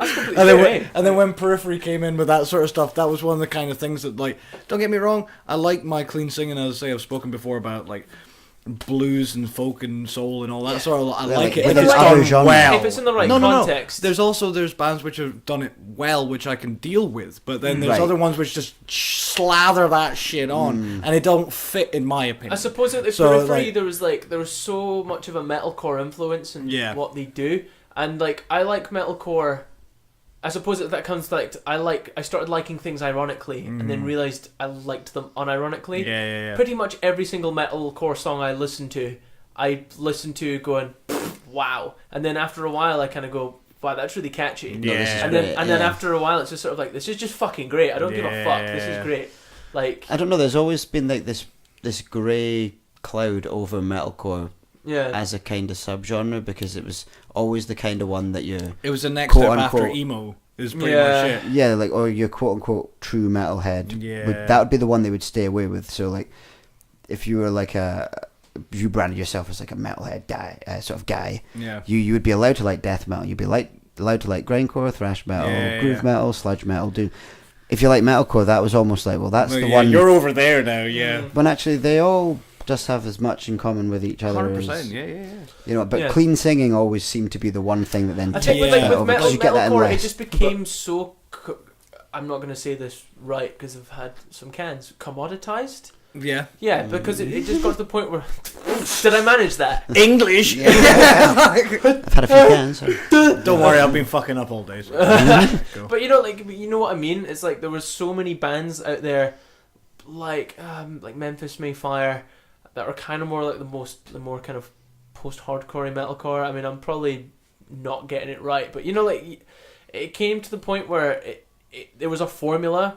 Everybody knew the formula, and everybody copied it to the point, and then they just fired it out, and it just became too much. But we were talking about this earlier with the uniform. This is the same with the cut and paste of this is how it's going to be. Because I remember when like At the Drive-In was a thing. Yeah. And that was a thing of like, holy Jesus, fuck, what did I just watch? They were actually on the undercard or something. I can't even remember what the gig was. Yeah. But it was the following year we then went back and we saw them at the garage and they were on the top of the bill. Yeah. And they walked off stage. Like, it was like, oh, here's a new one, don't do anything, just listen. And there was like a guy that crowd surfed and he went and then just walked off. That was it. That was end of show. And it was just before they broke up. It was like they got through London then into Europe and then broke up. At the Drive-In were a weird one though, because they were quite funny, weren't they? Anyway, because they got back together like maybe 3 times and managed maybe 3 or 4 shows, and then being like, nah, we can't do this. But when the initial impression of At the Drive-In on me at the time, it didn't actually have this like moniker of a genre. Yeah. So to me, I was like, "What the fuck is this?" Just like, wow, okay, what was that? And then, as you were saying, that there's a template, and then they cut around that, and then they add their own bit onto it. I think that At the Drive-In or like the Used or people like that were literally the fundamental building blocks of the metalcore scene. Yeah, and that's the thing that like. Don't get me wrong, that was another antithesis of sort of like a breaking point, that once you've seen a band and been in a really small, sweaty room with At the Drive-In, and then you see 5 years later a band trying to do the exact same thing on top of it, but just with like, as you say, more elaborate sweet picks to it. It's like more elaborate sweet picks, and their fringes are straightened. Yeah, and they do crab walks and no genitals. And their like reference for true metalcore is Killswitch Engage, that kind of thing. It's like, you know, I love true metalcore, like Killswitch Engage. I think actually, it didn't pop into my head because I'm not a big metalcore kind of guy, but I discovered about the first metalcore band I ever discovered was Caliban. Anyone ever listened to Caliban? And they were like one of the original, like one of the first bands to really play music like that. And I've actually discovered them before I knew what metalcore was, or at least before metalcore became like this household name as a genre. And I remember thinking they were really, really good, and I loved loads of their stuff. And I think I discovered them on fucking LimeWire. You remember LimeWire? Yeah, I remember LimeWire. So like we're talking and shit. Yeah. So like I remember really, really liking them, and then like years later down the line, I was chatting to Andy, and I was telling him that I didn't like metalcore, and he was like, "But do you not really, really like Caliban?" And then something just clicked in my head, and I was like, "Wait a second, they are. Yeah. They really, and like very stereotypically as well, are a metalcore band." Yeah. And then it kind of made me realize, like, I've been really unfair on this genre, because there's this band that is the epitome of metalcore that I really like. Yeah. I just never, for some reason, didn't associate them with the term metalcore. It just got to the point where, like, metalcore, the term metalcore meant something different to what it was actually meant to describe. Yeah. Mm-hmm. So when I started kind of properly playing in metal bands, back when I was in like Bury the Betrayal and stuff like that. Well, your first bands were like metalcore, deathcore, like metalcore, like deathcore, but like near the tail end of what it was starting to become. So that was my only reference to what it was. Yeah. So, but then when you actually think about it properly and kind of go, well, what is it? It's hardcore, but metal influenced. Yeah. And so if you kind of take that title and apply it to the bands that I was listening to at the time, it's like, what? No, it's not. That's barely even metal, let alone hardcore. And it's like, it's heavy, I think. Is it metal? I don't know where those influences have come from, because it's been filtered so much. So like proper proper to the definition metalcore is actually really good, and now it's kind of coming back, because there was a weird period where like hardcore, like people were kind of harkening back to like proper old hardcore. Yeah. Back near the tail end of when I was in those bands, there was this band called like Life Ruiner from Canada that everybody was really getting into, and they were like, I mean, when I listen back to them now, and it's like they're not really that reminiscent of proper hardcore anyway. Yeah. But it was as close as we were really getting. Yeah. So we were kind of like, oh well, that's really cool, because like the guitars were a lot less overdriven, a lot cleaner, and it was more just like, instead of just like actual like a guy having a technique and screaming and then immediately going to clean singing. It was just an angry dude. Yeah. And it's, I suppose it's kind of now coming back to, like, dare I say it, bands like Vane, who are taking that kind of, like, we are a hardcore band, but we are heavy as fuck. See, like, my kind of stripped down idea of what, like, hardcore is like the NYC, like, kind of agnostic front, Madball, that sort of stuff. Yeah, like the classic which clean American lines are literally only going to be threats. Which is going to be like, I'm going to step up to your face and stab you in the head. The clean line is like the kind of like the really angry speech before the like. Like in the straight edge bands of like Judge and stuff like that, that were like, they were the front runners of a hardcore scene. But then I've seen it evolve to, I don't know if you guys were there, but like the Japanese band Palm played with Friendship in the Banshee.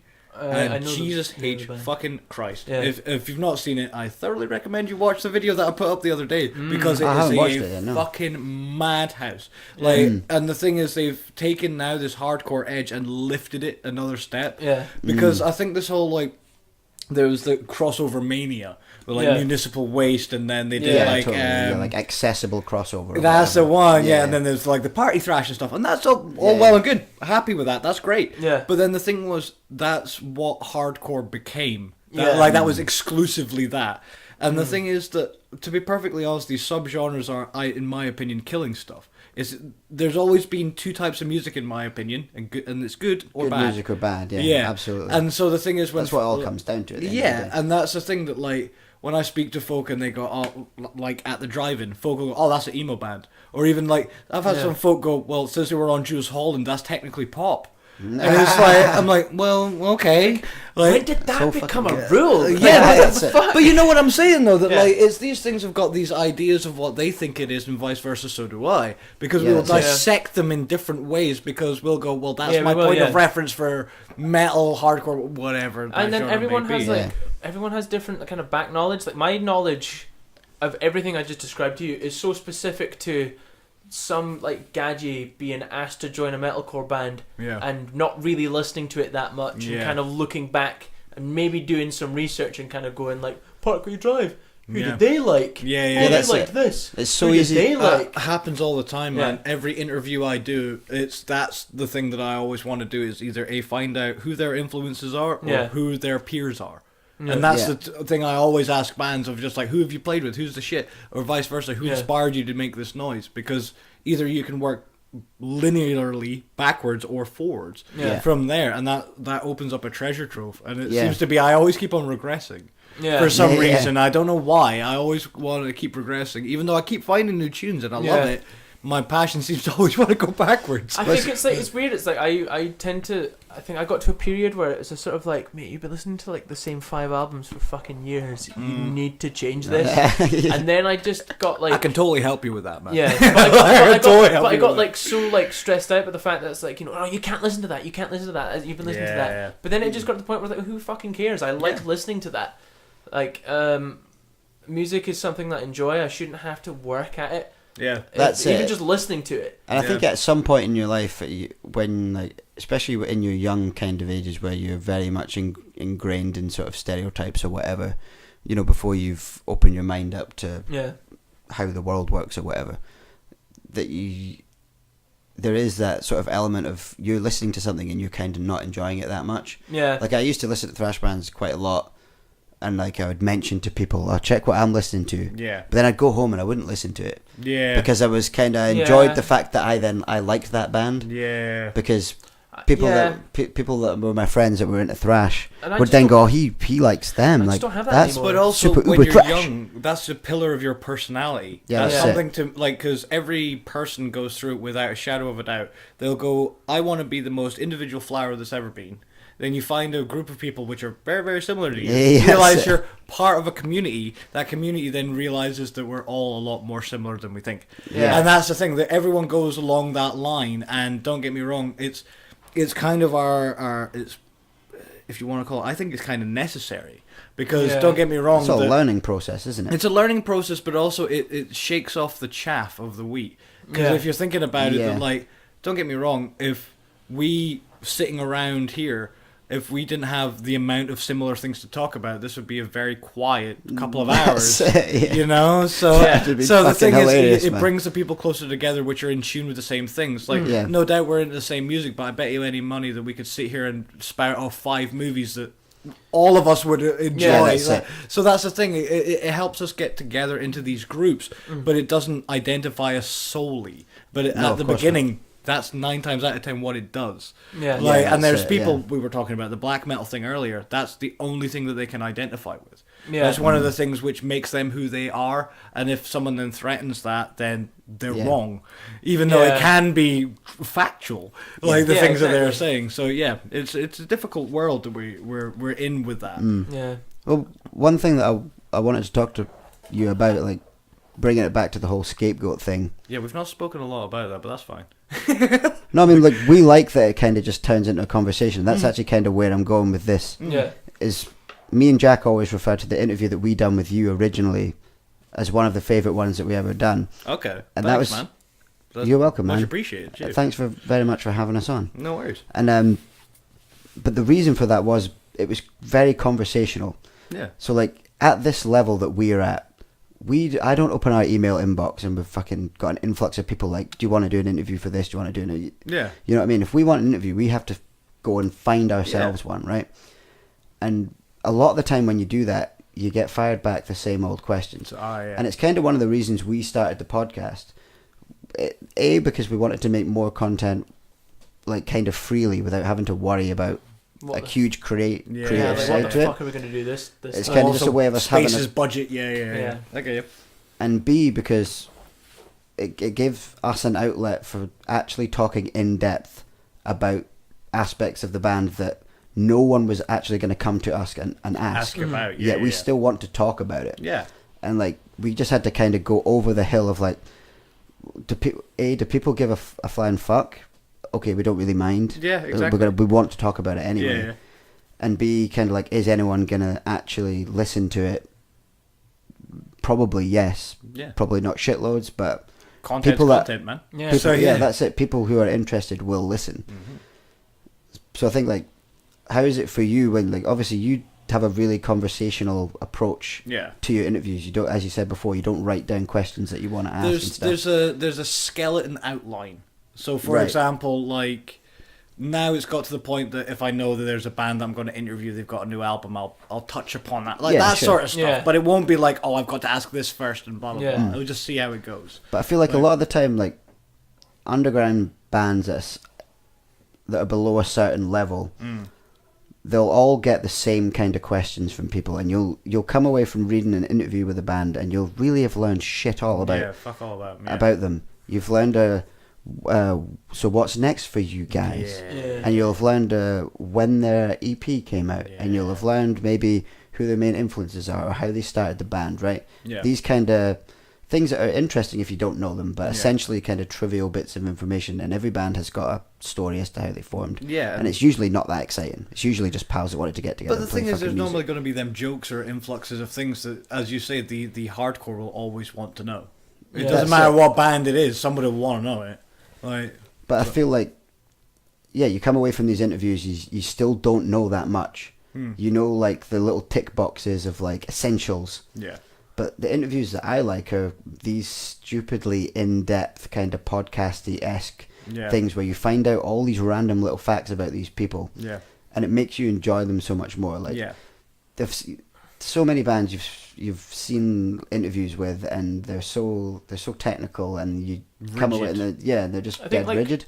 I think Face Culture they're quite great interviewers because, like, they're almost borderline rude. With, Eric Andre style. Just like with like oddly like specific kind of questions. It's something I don't want to talk about. That it's like, but you will. We've asked you about that, and then they'll give you an answer, and then it's like a lot of the stuff is really oddly specific. That it's then kind of like, I didn't know I cared about that. That's actually quite interesting. But then the weird thing is though that, like, from my side of the coin, if I'm going to do an interview, like, I always look at it from your side of things. So it doesn't matter if you're a local band or a big touring band or signed or not or whatever.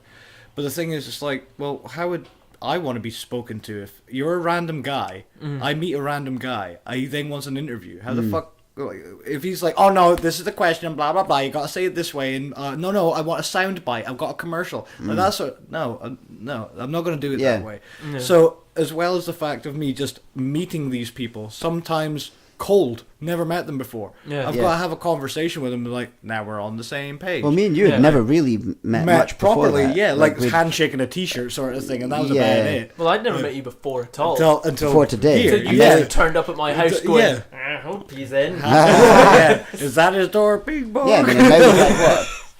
And how far are we into this episode? We have an hour and 43 minutes. Okay, so we've had an hour and 43 minute long conversation. You guys have never met before in your life. Yeah. Taking over fine, Yeah. But that's the whole deal, though, that like when I first started doing this and doing as a punter, there was the odd bit of me going like, I want to meet the band. I don't give a fuck. I'm standing in a crowd of like 400 people. They all want to meet the band. Well, how the fuck do I manage to get this happening? Yeah, like there was that initial part as well of me going, I want to be part of this thing. Yeah. And I'm not denying that, but it was also at the same time of being like, how many times have you played a show and they're like, sick, bro, fucking, sort of thing. And after a while, you're like, there needs to be more substance to that conversation. Why was it sick? Oh man, that new song, it had like the fucking cool bit in it and blah blah. That's more of a conversation that you can probably engage with instead of dude, woo woo. And you're saying it sort of like, well, I want to meet the band. There's probably probably always be an aspect of, well, I want to meet the band. Hey, you're the band. Yeah. I want to ask you some specific questions about being in the band. But then on the other side of the coin is like, bands of our level, underground bands, unsigned, still very much nobodies in terms of like the grand scheme of music. Yeah. We then like to be asked about ourselves because you don't often get that a huge chance, and a lot of the time you then feel a bit annoyed about it because they're asking the same question. So like when you approached us and you had this really conversational style, it was like, okay, here's a chance for us to actually just talk about whatever the fuck we want. So I think that's really important as well, because these sort of lower underground bands don't have an outlet for talking all this bullshit, because you kind of feel like no one cares because you're like not established yet. Yeah. But a few people care, and a few people's a lot more than nobody. Well, the major thing, like same with Stu and the Wall of Sound, that we were like, this needs to be an accurate representation of the band and how they play. Yeah. So it's the same thing with the interviews. It needs to be an accurate representation of the person that's saying that quote. Mm-hmm. Yeah. So the thing is, same again. Like I'm not a very academic chap.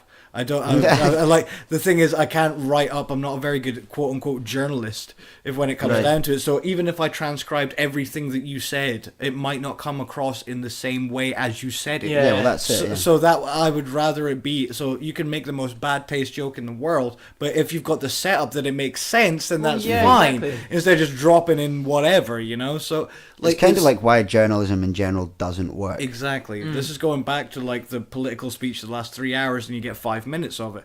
I would rather film the hour of whatever and then even have the awkward moments. Like, I've had band members stand up in the middle of an interview and then just walk out. And I've also had the other one where like it was one of them things of like I was kind of stunned into silence, because it was one of them things of like Bell Witch. They released Mirror Reaper, which is like an hour and 16 minutes of just like doom majesty. But the thing was, the drummer died as they released the music. Okay. And the thing is, Mirror Reaper is a whole thing about misery and death and longing and that sort of thing. So then they went literally right after release and did a European tour. The third gig on the tour, they spoke to me. Yeah. Right. And we had 45 minutes of it, and I'm just talking to them, hey, how's it going? I knew that had already happened, but I'd already said to them post-interview, pre-interview, that it was like, well, we don't have to talk about it if you don't want, and blah, blah. And Dylan, like the original bass player, because they got another drummer in, Jesse, he was just like, yeah, and then he died. And I'm like, I can't really say anything now. Yeah, Like, you guys have just got to now speak your piece. But the thing is, there's like a half hour of 40 minutes of these guys articulating this fact instead of me going, grief-stricken, blah, blah, blah. Like, as I say, me trying to have this journalistic twang on it to spice it up. You're not trying to pull out of him. You've made him feel comfortable enough to feel like he'll they say his can thing. just say it. And that's the thing, from something as weighty as something like that all the way through to a new release. Like, that's something that I hope I nurture in that conversation, or at least when we have it, because at least at the end of the day there shouldn't be, I shouldn't say this or blah blah. Say what you want. There's confidence that you'll be looked after, and I'll look after this content so you don't look bad. Like we've had conversations about other people getting in like hot water and things like that. It's just making sure everyone's happy about what's getting released and things like that. So it's a weird world, but at the same time, I'm willing to take the bullet of the time and the effort to put into these things, because at the same time, I see it as valuable, and it also needs to be cherished, because there's a lot of people, like, with all these studios turning up, with all the engineers, with all the people that want to do production and stuff like that. That all means nothing without the bands. Yeah, exactly. Bands come first. If you're not making music, then you've got to sit back and help the other bands get there. Yeah, you know? Totally. And that's the thing that I think a lot of people are also missing. Yeah. Like, they're like, I'm going to be this executive producer of this fucking studio. I'm like, well, who are you producing? Yeah, like, exactly. Who's the talent? I'm like, I can tell you hundreds of bands with your talent, but who the fuck do you know? Like, like, that sort of thing. Like, are you any good yet? No. Why aren't you any good? No one's coming to the door. Are you asking anybody? But exactly. So this is the thing. It's like I'm trying to do my broken down equivalent of what a label should do, which is back the horses that I think are going to be doing well, and then also go, well, it's not financially damning to me, but it's also time that I'm putting into it. Yeah. So any video that I put time into is going to be something that I think, keep doing the thing that you're doing, guys. But you got that's pretty much it. Yeah, like, I mean, I think we can say on behalf of underground music in general that people like you are really very, very nice to have around. And I'm just here, man. Yeah, I don't see it that way. I know that you'll say that, and it's the same way that if people come up to us and say, "Oh, thanks for existing as a band," we'll go, we just fucking That's do what it." happens, And like, humbleness is good, and it's good that you've reacted that way. But like, thank you very much for just doing all that kind of shit, because we know how much work goes into music and how sometimes you don't get that much back from it, but it's all about just trying to progress in this really difficult industry, basically. It really is that, and especially you, who's not a musician and not in a band, that makes it even less of a selfish thing. It's almost like the pure benefit, because if you're in a band, there's really, it's always coming back to ourselves, because we obviously first and foremost want to have this thing that we can put our time and effort into and have fun and enjoy. Yeah. But if it does get big, we're the ones that benefit from it. Yeah. Whereas like if all these bands that you film and interview and edit and stuff, if they get really big, you're not necessarily getting big with them. You know what I mean? No, but the one thing what's your? Well, I'll break it down. It's really, really simple, right? Because how old are you guys? 25. Right, because there was a VHS series called Drilling Another Vein. I don't know if you know them. It was like around the birth of the MTV. What's a VHS? Yeah, exactly. The old talkies. Is this like a wireless or something? Yeah, they're listening to the wireless. But so like Drilling Another Vein had like Typo Negative, Biohazard, Anthrax, and it would just be their music videos all put onto a 90-minute VHS. That's pretty much the bottom line, right? Nice.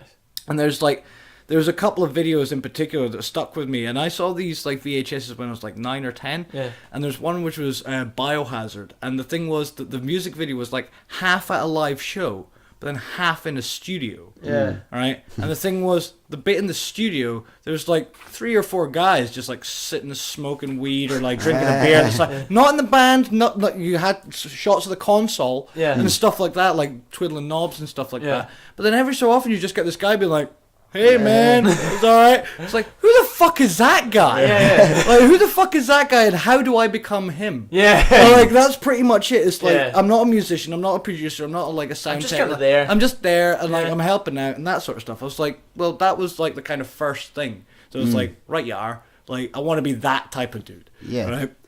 And I didn't know what that type of dude was. But Yeah. it's great Right? because you've totally identified this guy that you can be in an underground scene. Yeah. Without having to be in a band, without having to be No. one of the musicians, without being a producer. While still also without- being Yeah. pretty integral to the scene But that's itself. the thing. Sorry to say, but all of us, even you guys, like at the time, I think we would have had these conversations when you weren't in the band. But Yeah. you could have pointed out the point of the journalistic merit is quite shit in Scotland. Yeah, One of the things is like something needed to be done, and who did that? It didn't fucking matter. Yeah, that's Like, it. but the second side of the coin was that like.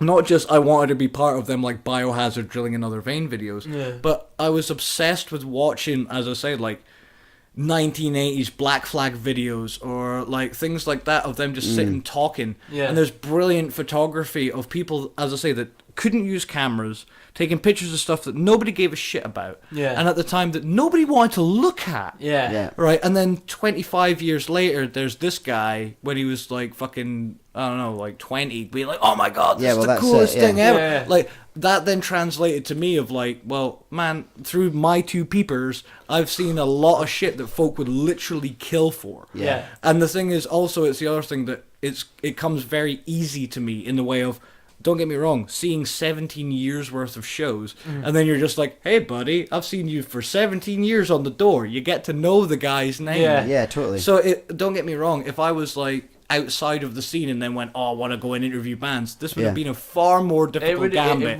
It was just because I was already in it and it was already happening, and the same conversation I would have had with you at the pub for the like interview would have been the same conversation that we would have had at the bar after your show. Well, that's what I really that's liked pretty much about it. Yeah. So it's I didn't try and change my life to then go and do the thing that I'm doing now. It was the exact same thing that I'm doing now, just filmed. Yeah, that's and then it, and then yeah. when folk go all like, oh, I wish I could make £1 million out of doing what I do. It's like, what do you do? Oh, you play video games? Get a Twitch channel. Oh, you play guitar? Film it. Like, do guitar clinics. Like, It's the end of the day. It's just sort of like, oh, I wish I knew what to do. It's like, there's always Google. Yeah. There's always find somewhere to start from. yeah. That's kind of like how this podcast came to be.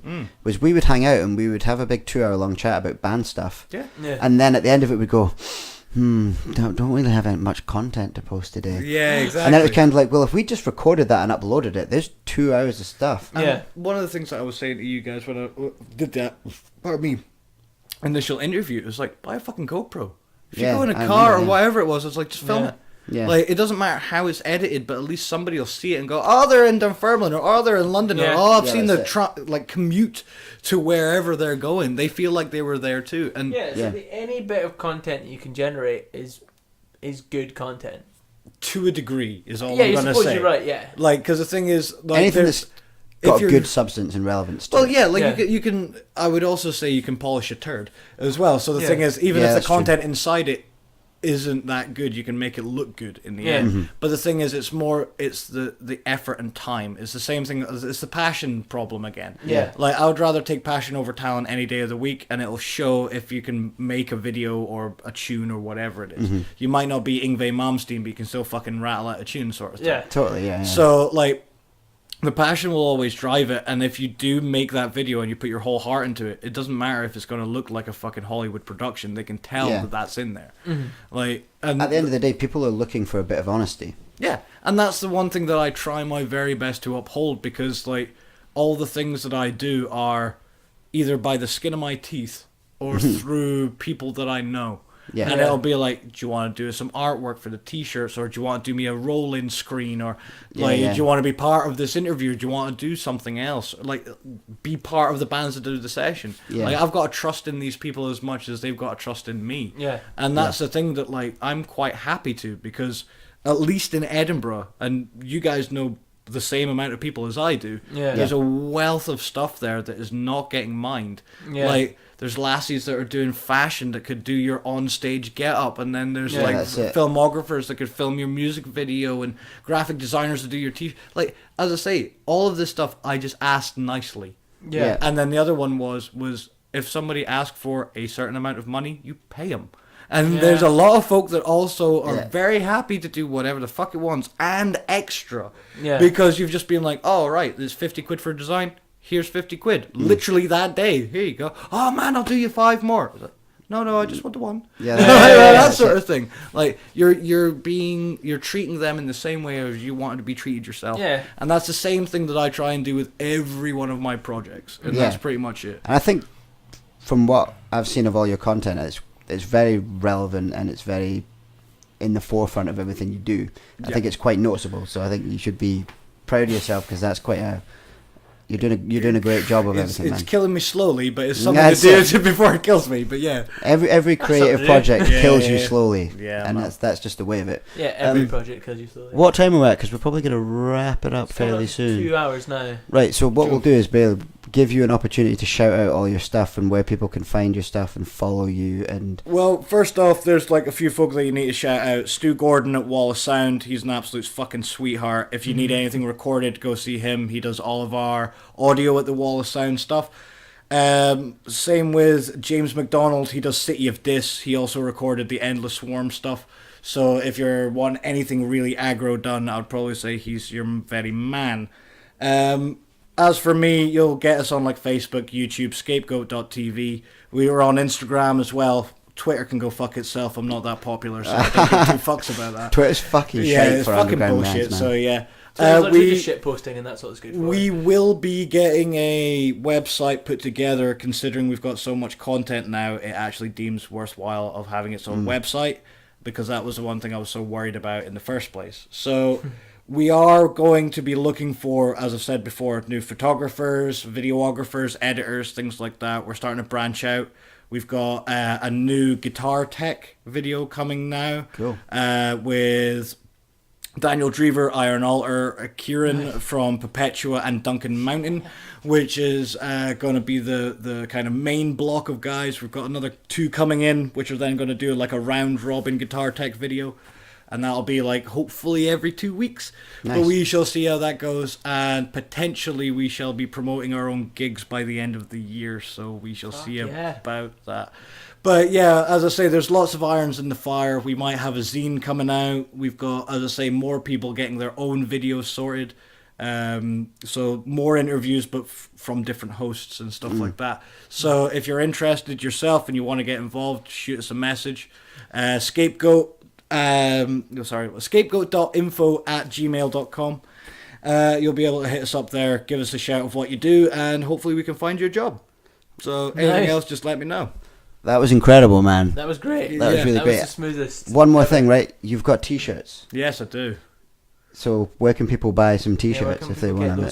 They can't. They can't. The thing is, the way how they work is... Are they sold out? Every single time we do T-shirts, we do 100 print. The 100 print, and that is it. We do special edition T-shirts, and we do it through individual artists.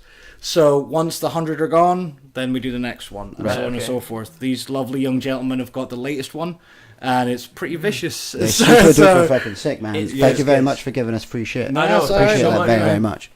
Well, you're friends of the family, so you at least get a little pat on the head. So, but yeah, so in the next few, well, I'll probably say about a month from now, we should get the next bunch of T-shirts, because the last few are literally getting sold right now. So the next 100 are out. Once they're gone, and then the next one. So if you like them, buy them. If you don't, tough shit. Yes.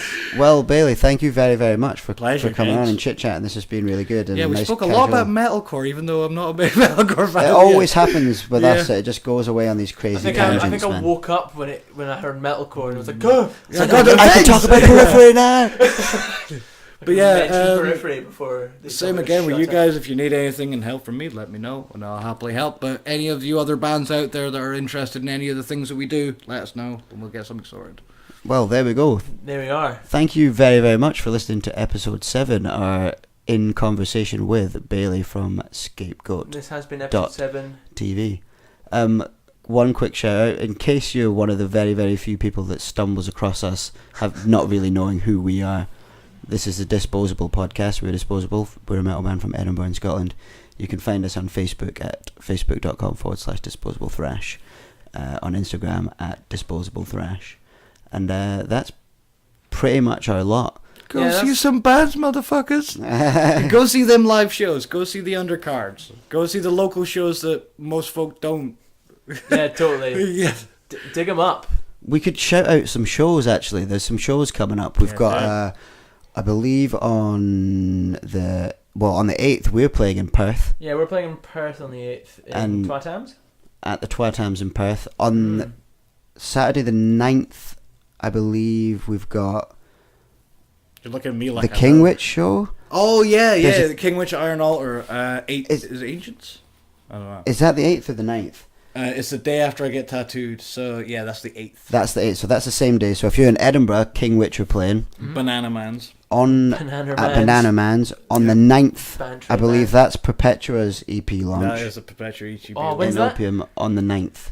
Saturday the 9th. And then you've got the 14th, Wind Hands playing in Glasgow at the Glasgow Garage, and it's going to be one of them. If you've not got a ticket, you'll miss a fucking beast. I'll be there with bells on. So nice. So that was totally off the cuff. That's the only ones off the top of my head that there's probably a lot more. There's a fucking lot this month. There's a lot. Get online. There's a lot of shit happening. All right, folks. Thank you very much. We're going to wrap it up. Thank you again for listening, and we'll see you next time.